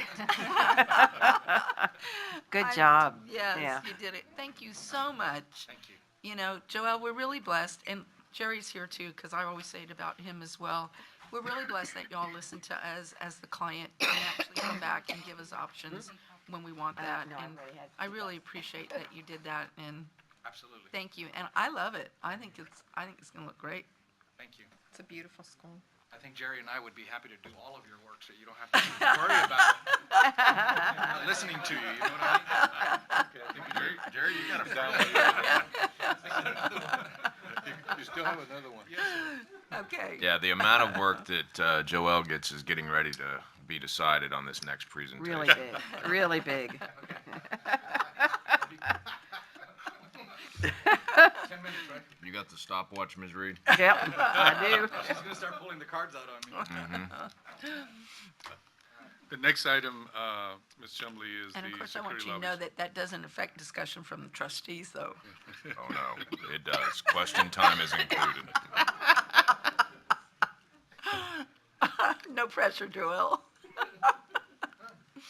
The next item is the schematic design for security lobbies for 21 campuses. The 2014 bond provided for a construction of 30 security lobbies, which were completed and are performing very well. Continuing the same security lobby initiative, the 2018 bond program provided for the remaining of our elementary schools. The presentation tonight is for the first phase of security lobbies, or approximately 21, to be constructing starting summer of 2019. Given that there are 21 lobbies that are being proposed tonight, and in the interest of time, an abbreviated presentation will be given. These, the handouts that you have in front of you that Raul just passed out is the entire actual packet. The building committee was presented with the information that you will see tonight and made a couple of suggestions to two schools, which was Hatchet and Evers, which have been incorporated in tonight's presentation, which we are also recommending. Next gen, of course, is the project architect, and Joel will lead us to the presentation. Quickly. Okay. I'll be right back. He's only seen it You like got 5 your times. And Tired. it's really 20 elementaries and one police department, Yes, so, sir. yeah. I heard you. All right, Bailau, let's go. In the interest of time, as we All right, discussed, there still is a board of trustees in Northside, though, Joel, so if we need you to give us some time. you got it. In the interest of time, we eliminated the slide regarding the fencing and those types of things that obviously are part of this project as well, and focusing mainly on the main component. So the first one, but those are included in your packet, so you'll have those. And for most part, it was pretty minimal on most of them, mostly upgrading to standard fencing and those types of things. But for the rest of the campuses, we'll be focusing on the images, so you get an idea of what these facilities look like if you haven't had a chance to be there recently. And then secondly, the existing, so you come in this particular case, to your left you have the administration, and then once we come in with our security vestibule, we're basically securing it at this point, so you'll come in, get vetted, and then either allowed into the office or into the school. So that's the first one. Burke. Once again, some images of the existing facility. In this particular one, you come into the school lobby with admin support on the left and the admin on the right. We're basically coming in, closing it off here, so you'll come in, get vetted, and then allowed into the facility itself. Carson. Images. Existing campus on this one, you come in, admin on your left, and basically just very standard to the other ones, where we come in, we get vetted, and then allowed into the campus or into the office. Draggers. Some images of that. So you come in, thank you, Monica. Admin on your left. So basically, we're securing it at this point here, so you'll come in, get vetted, and then allowed into the campus. Elrod.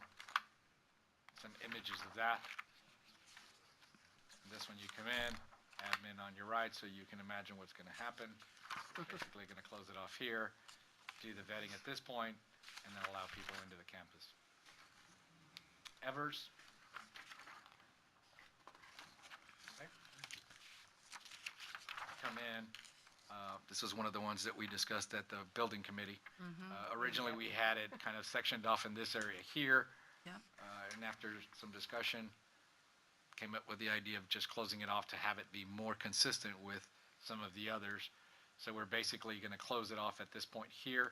So you'll come in, come into the secured lobby, get vetted, and then allowed into the school itself. But it still allows for that circulation to occur. But more importantly, we've closed off all of those front 3 doors, which was the concern. So now it's more consistent. Yeah, I like that. That's better. It's a lot more consistent with the others. Fernandez?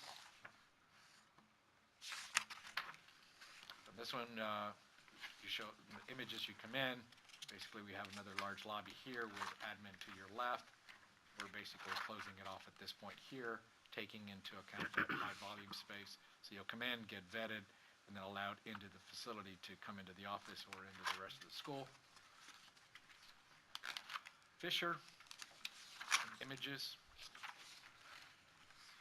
So as we come into the school here, we've got admin on the left, support on the right. So as you can see, we're just going to come in, close it off at this point, get the vetting process, and then allowed into the school. Images of that. So again, here's the entry. As you guessed it, we're closing it off right here. So that the vetting occurs at this point, then you're allowed in, and you can come into the office or into the facility. Hatchet. This was another one that was discussed that day. Also, once again, if you recall, we had it kind of sectioned off on this, trying to leave that larger lobby open.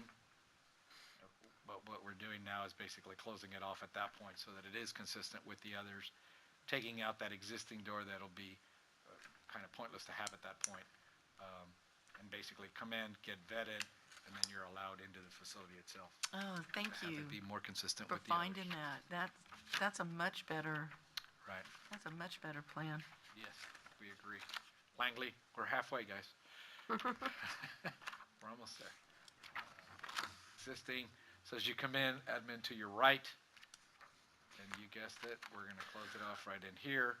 Have the vetting desk here, and then you're allowed into the school or into the facility, into the administration.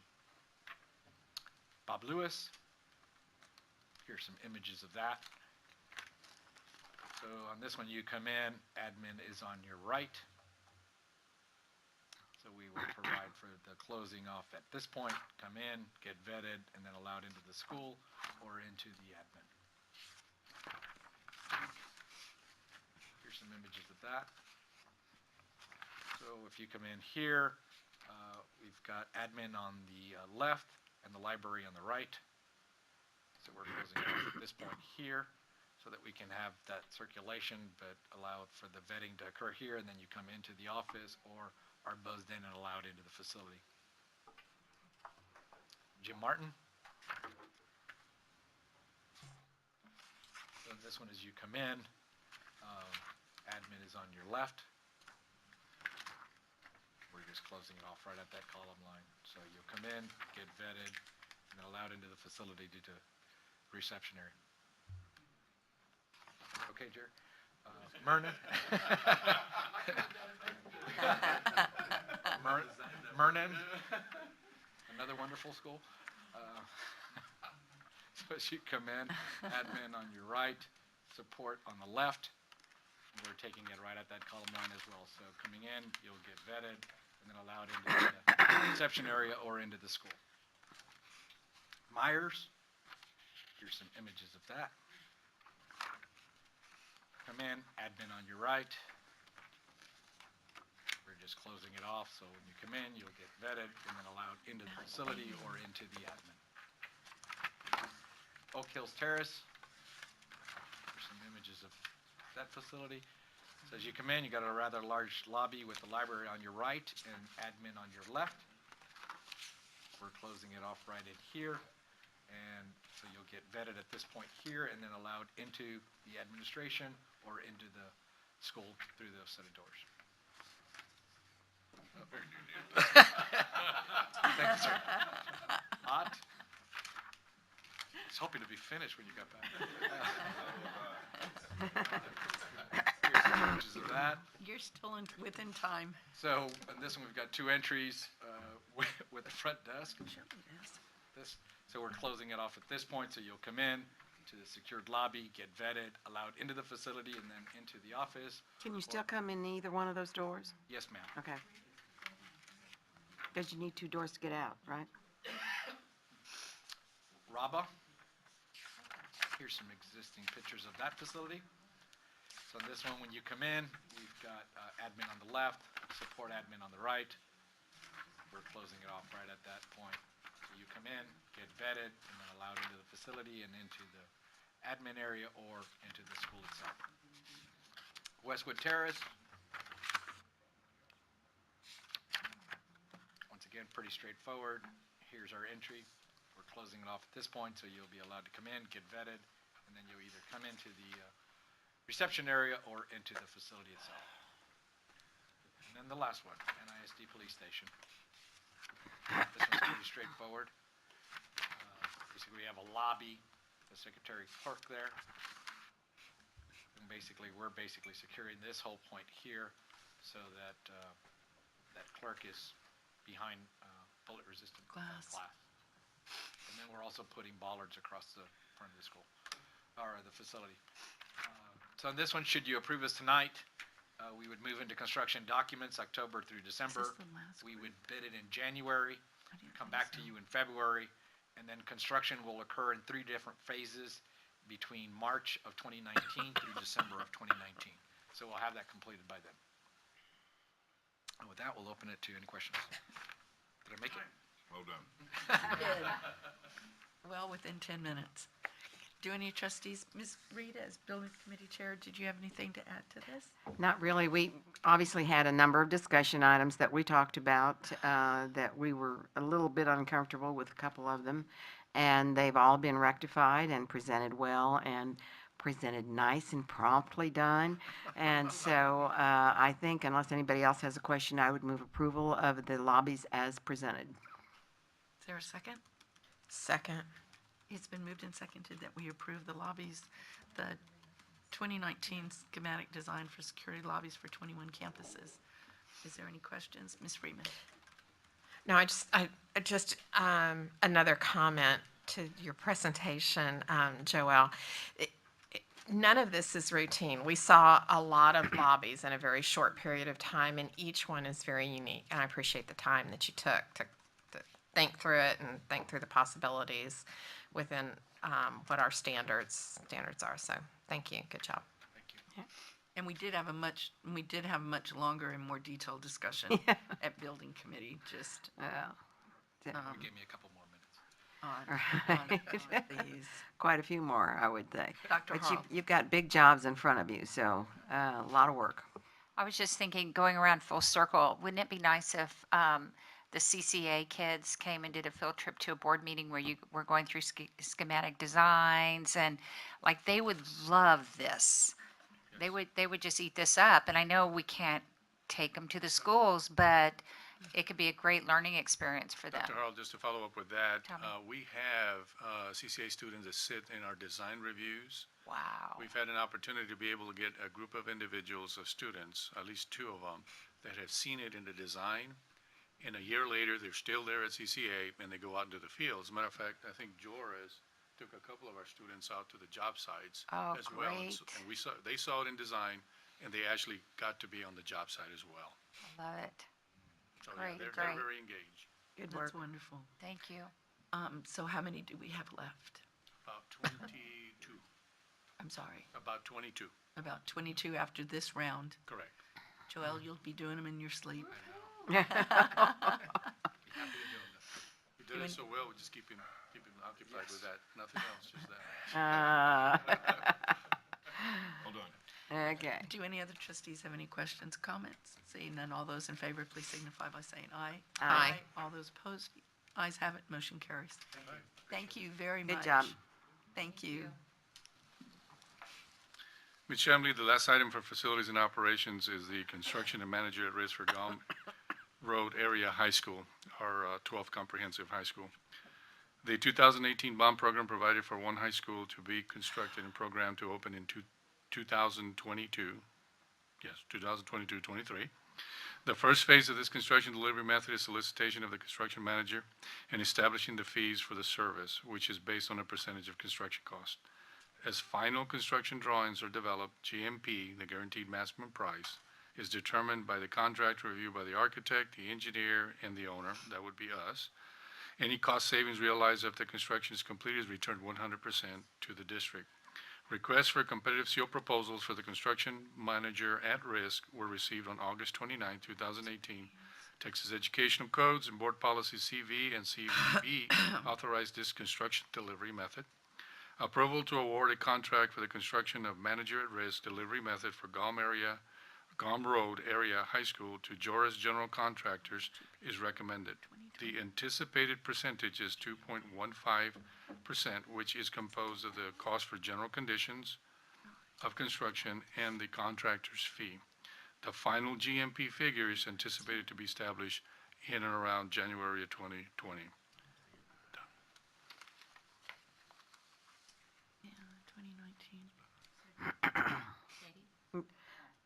Yeah, I was going to say. Yes. This was also discussed at the building committee meeting because we looked at all the bids and all the things that were included in the bid, and we have some great contractors that work for us, and it's not always real easy and very close, but this one is definitely the recommendation is correct because of the price in it, and so we're very happy to award this to Joris. I would make that motion. It's been moved and seconded that we name the construction manager at risk at the Gom Road Area High School to Joris Construction. Is there any discussion or questions? Seeing none, all those in favor, please signify by saying aye. Aye. All those opposed? Ayes have it, motion carries. I'd like to recognize Gary Joris and John Castillo as Joris. Yes. Congratulations. Congratulations. You know, we really appreciate the work that you do for us, and Harlan is beautiful and just an outstanding school, and y'all built that for us, and so it's nice to see you having the new school as well. So, Well, and congratulations. I think the architect is with us as well. Yes. Yes. And he was also in charge of the NEF banquet event. So congratulations to you. And it's a great team. We hope you all have a good time working together. And I know that you will bring us some money back at the end. Right? Thank you all very much. Thanks. All right, the next item of business on the agenda is Mr. Galindo, a request for maximum class size waivers.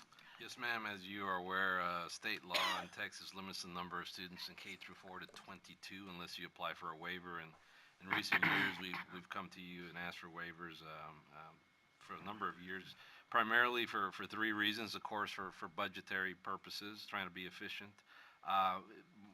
Equally as important, I think, in my opinion, is keeping the family together as much as possible, not having to send them to cluster schools. And here of late, especially, third reason is for transportation and not having to transport them to that cluster, which right now, of course, that would be a very difficult thing to do. So that being said, this is the first of a number of months, usually through February, that will come and ask for waivers. And tonight we asked for 118 classes out of 1,907 that we've gone over the 22 to 1. The average class still, though, overall is still only 20.03, just over 20. And so that being said, we asked for a request of a application of waivers for 118 classrooms. Okay. Dr. Harlt? I just have a real quick question. More towards third and fourth grade waivers, or more little guy waivers? More towards the third and fourth as I look at my list here, but you know that varies. It could be that next month, Dr. Harl, it's more on the primary grades. And it really, as I look also, this being the first request, it's approximately 40 of the 79 campuses that have at least one waiver that we asked for tonight. Okay, just checking. Thanks. Dr. Woods just reminded me that in September of 2017, we had 98 of these requests. Correct. So yeah. All right.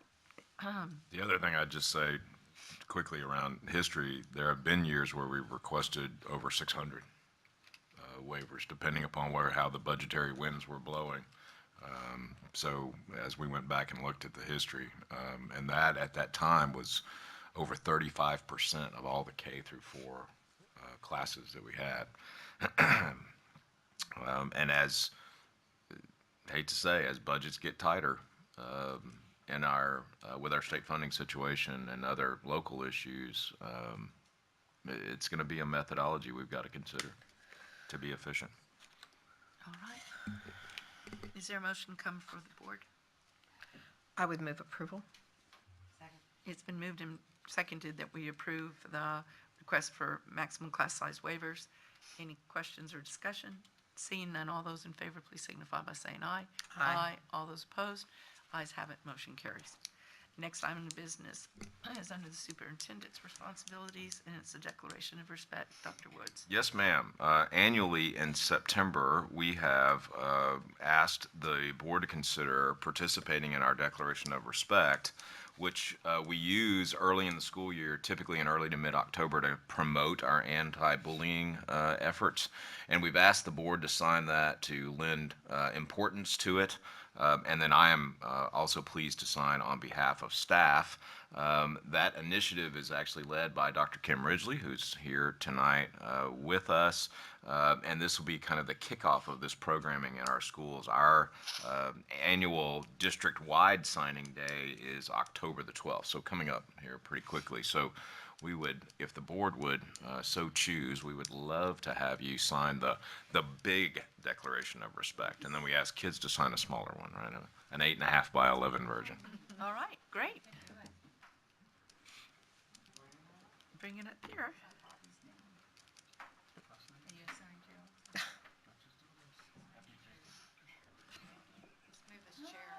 I'm really excited about the forensics in here.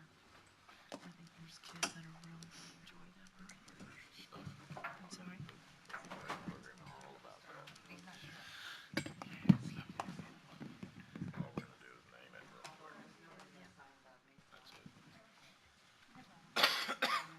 What's that? These kids are now. These pictures are only about 3 or 4 years old. Oh, okay. It would be nice if they tell you. I remember some of them came when we the first meeting that we had. That'd be fun. Yeah, that'd be. Yeah,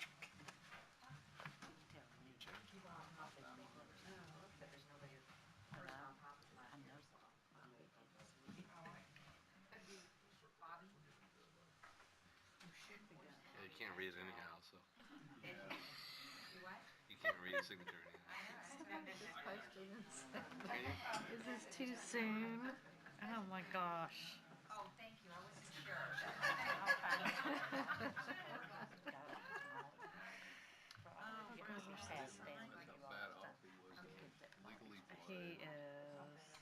He probably won't spend 6 months, don't you think?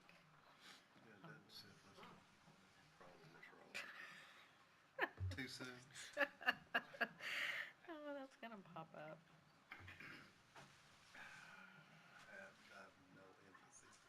Me either. It's been a lifetime of.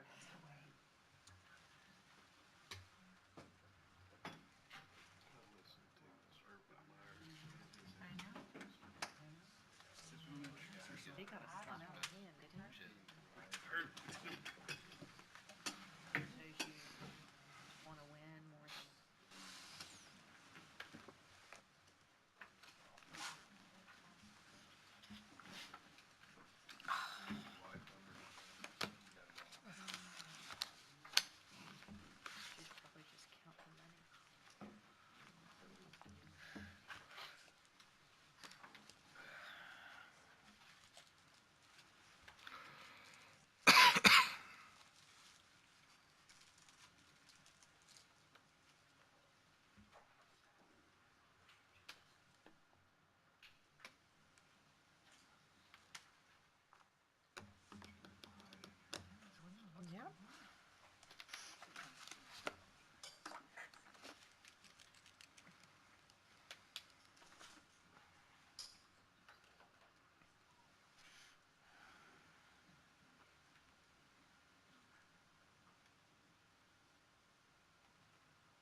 First item of business on the agenda is the naming of the John Marshall Magnet School.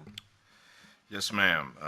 As you all know, we've had a conversation about this school, which we plan to open in the 1920 school year with the first cohort of freshmen. We've had a conversation about the curriculum that we plan to offer, and we've also at one of our meetings had a conversation about the name of the school, and the action item for tonight is actually around the name of the school, and we would recommend after conversation calling our newest magnet school the John Marshall Law and Medical Services Magnet, and that is on the agenda for approval or for action. All right, do any trustees, did this come to, I'm trying to think, it came to academics. We actually had a lengthy conversation at one of our retreat meetings as well. That's right, we had it at the retreat. I think what was so nice about today's meeting was Mr. Jarrett showed a really nice alignment to the courses, so that I think one of the conversations we had was to keep public service was going to be in the naming, but really when you looked at the three areas of course offerings, they fell in medical, police law and legal services, and then legal governance and public administration. So the courses fit so nicely there that it really now says its name as the name of the John Marshall Law and Medical Services Magnet. The only thing though is that we have, well, I guess because we have health careers. And so what is the difference what's the difference here from health careers? Heavy The emphasis on medical LVN services. and EMT. That's the difference, which we do not offer at health careers. So you can actually. LVN and EMT. I just like the public services piece of it. So what were we thinking? Public So what was the administration. discussion about the public service piece? Or that why, and was it staff's recommendation that we change to John Marshall Law and Medical Services? And the committee, right? Anthony had a committee that had students on it too. The courses that are, if you bring it up, the political science 1 and 2, that's more public administration and governance than it is public service. And then planning and governance and public management administration. I mean, that strand is saying almost what those courses are versus public service. And then there's a practicum that they perform with. But that's, so y'all don't think the public administration piece of it is left out of this when we say law and medical services? I mean, because Carol, what you're talking about is those are, I mean, we're talking about governance, public management, administration. We don't think that that's, I mean, what was the discussion in academics? That's why we need to talk about what comes before see the what full you're saying. board and what doesn't. So we did talk about each one of the strands, and then I guess at that time when we were looking at it, it seemed like medical services, police law and legal services, and then legal governance and public administration fell under law and medical. The law part. So we think the public administration falls under law? And the planning and governance, public management and administration? Those aren't going to be classes, though, that would fall underneath the law piece of it. Are they? It's got 3 strands. We've got 3 distinct strands. Public administration is very legal. I guess in my mind, I saw connections with the law. And I think that once you start presenting the strands to groups of kids, you'll get more into you can get more into the nuanced discussion about what are the offerings, because really the offerings are pretty robust. If you look down at what kids are offered in the 10th, 11th, and 12th grade, I don't think there's any way that you could come up with a name that would possibly, incorporate all of those opportunities. No, I guess what I was thinking of, though, is like city managers, the planning piece of governance, and that, national security and foreign service and diplomacy. See, to me, that doesn't fall underneath, that doesn't fall underneath law. I just think we're leaving out that third strand in the way that we've titled it. On that is the only piece. And I think that saying medical services, it feels to me that the broader piece of it is the public service and the law piece, when you've got two strands that fall into that category. First, the medical service piece, because you're saying that it's EMT and LVNs, right? So it's two medical programs. I don't know. I'm just saying that if I was a kid and I wanted to go into more of a public administration, or I don't know, I'm just not sure, Carol, that just having the law and medical services actually gives us the full breadth of what this school is going to offer. I guess as we've struggled with, naming in the past, I think we've got that situation replicated. I think we've got that situation at Communications Arts. I don't know that if I was a kid who, just got dropped on here from another state, that I would necessarily understand what they do at that school. And so I'd have to look into it some. I think that is certainly true with business careers, and even to a large degree health careers, So I don't know that, I guess I worry that we need to describe in the name everything that's going on there, especially when you look at the breadth of offerings here, because it's a pretty broad, you can take. I wouldn't want one of our students, Brian, to not do it because they say, oh, well, that's, Not for me. yeah, that's not for me, because they don't get the opportunity, or they don't, because of the name, they don't research it. I just don't want us to do anything that limits. Well, so Karen? Anthony's, oh, I'm sorry. No, go ahead, Carol. Go ahead. No, so Anthony said, pending our approval tonight on this, that they would do immediate recruiting and choice cards and things like that, and a lot of that comes out. Brian was just making me think of communication arts, but also like construction careers. It sounds like you're just going to build things, but it's much more than just building.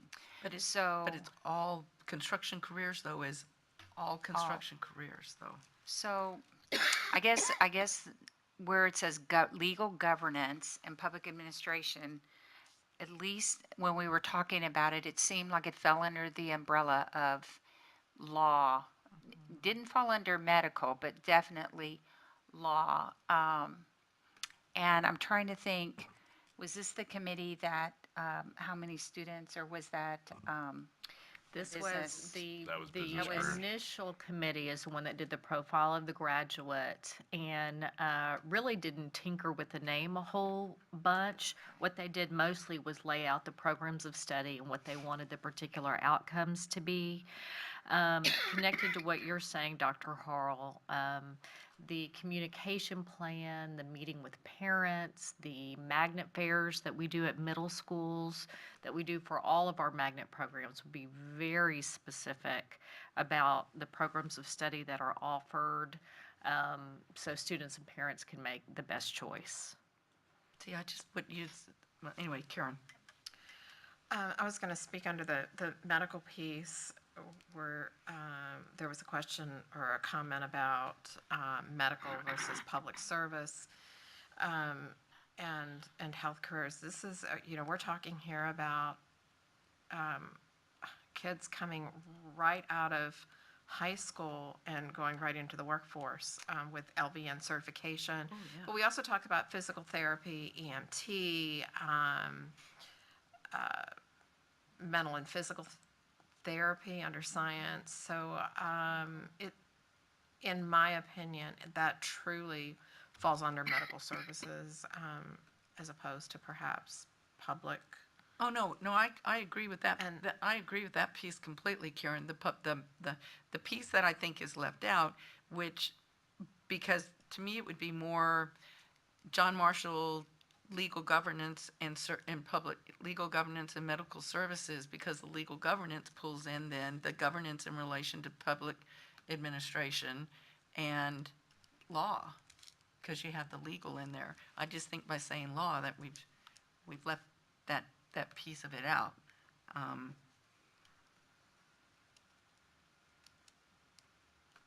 I don't know.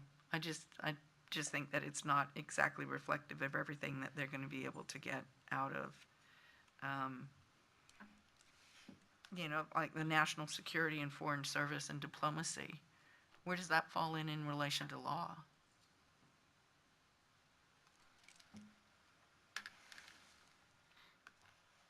I think the idea, in some of the discussion that we had today is how do you hit that sweet spot to have the name of a school that's more descriptive than, say, really a business careers or a health careers, but is not so exhaustive that names everything. And so we did talk about that as we were pitching around ideas. And we also thought about what are ways that different schools can stand out, because we know, for example, last board meeting, Anthony presented the strands for business careers. And if you recall, cybersecurity, entrepreneurship, et cetera. So, and then a technology strand. And, when we think about naming different schools or something that's going to illustrate what they're offering, sometimes it can get to be a really mouthful if you name all those strands. So I agree there's an art in naming schools, and I think now it's never been more important in our media age and social media. The general thought, I think, was that, and I agree with you, I don't think law or medical services is necessarily synonymous with public administration. However, the thought was that those could set this apart enough, and we would want to make sure that we're communicating very clearly to our parents and showing the various programs of study. So that's kind of how we. And we like the acronym LMS.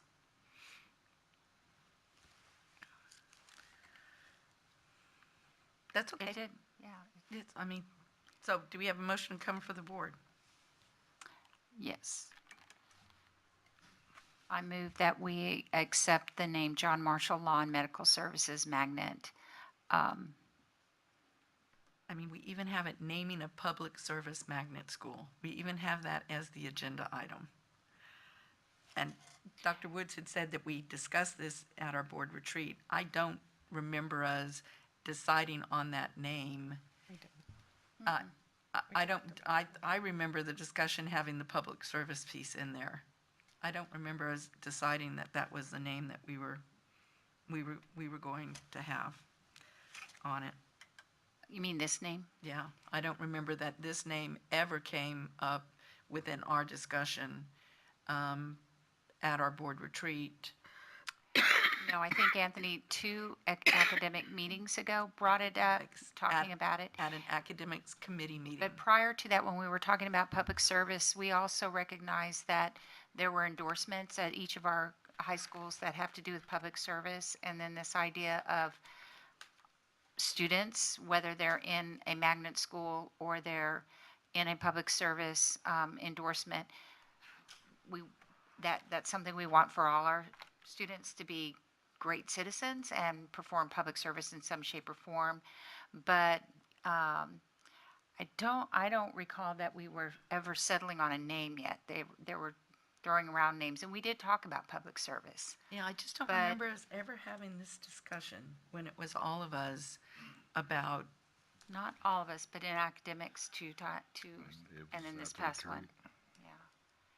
So, well, I guess it would be in the academics committee notes, summary notes. Okay, I'm sorry, Dr. Hall, you were about to move? Oh, I move that we accept the name for the new magnet at John Marshall, the John Marshall Law and Medical Services Magnet. Second.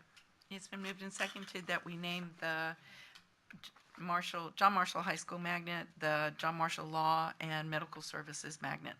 All those in favor, please signify by saying aye. Aye. All those opposed, no. Ayes have it, motion carries. Next item of business on the agenda is future agenda items, which I would like to add committees, board committees. I would like to have as a future agenda item, and I don't care which committee it goes under, but we need to have a discussion of what we discuss when and where on that, Brian. So I'd appreciate that on a future agenda item. Okay, probably policy. Sounds like the most appropriate. So, With it to come back to the board. okay. Thank you. So, in addition, on your blue folder, in addition to future agenda items, we've got a number of other things as well. We've got, there's a form that Ms. McGee put in your folder. We've got 2 events next week that we need to know if you are able to attend or want to attend. One is a tribute that the Chamber's putting on for the speaker on Monday, and then the San Antonio Youth Literacy Fall Luncheon is towards the end of next week. And if you can check calendars and give that back to Ms. McGee if you want to attend to those. Oh, that's nice. I mentioned the America's Heroes Week. We've got an advertisement in there. We've already discussed that a little bit this evening. There's also an invitation to Ag in Action, which happens at O'Connor also next week, the 2nd through the 4th, and that's in your folder as well. Linda also put at your place your TASB notebook. You've got a separate notebook dedicated to TASB. The agenda has been updated, and she's highlighted those changes compared to what we sent you in a previous Friday letter. So the changes are highlighted on that for you. That's it. And there's a varsity schedule in here. And there's a varsity schedule, as per usual, since we won't have a Friday letter this week. All right. Any questions? The next item of business then is for us to go into closed session. And so the Board of Trustees, beginning at 9:30, will convene in closed meeting in accordance with Texas Government Code Sections 551.072 and 551.074.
know when we. about a book title. A real book. I know, that's. Philosophy book. Like, yeah. I thought he made it up. The weird thing is, I used to teach it to 7th grade. That's all this. Really? Just because I used to go. That one has your signature on it. They would get so intrigued about it. All right. So the Board of Trustees, September 25th, beginning at 9:35, will convene an open meeting. Is there any business to come before the board? Ms. Freeman? I move that we approve the administrative appointments as discussed in executive session. Second. It's been moved and seconded that we approve the administrative appointments as discussed in closed session. All those in favor, please signify by saying aye. Aye. All those opposed, the ayes have it, motion carries. No other business come before the board. We will adjourn at 9:37. And good night. All right. So, Joseph.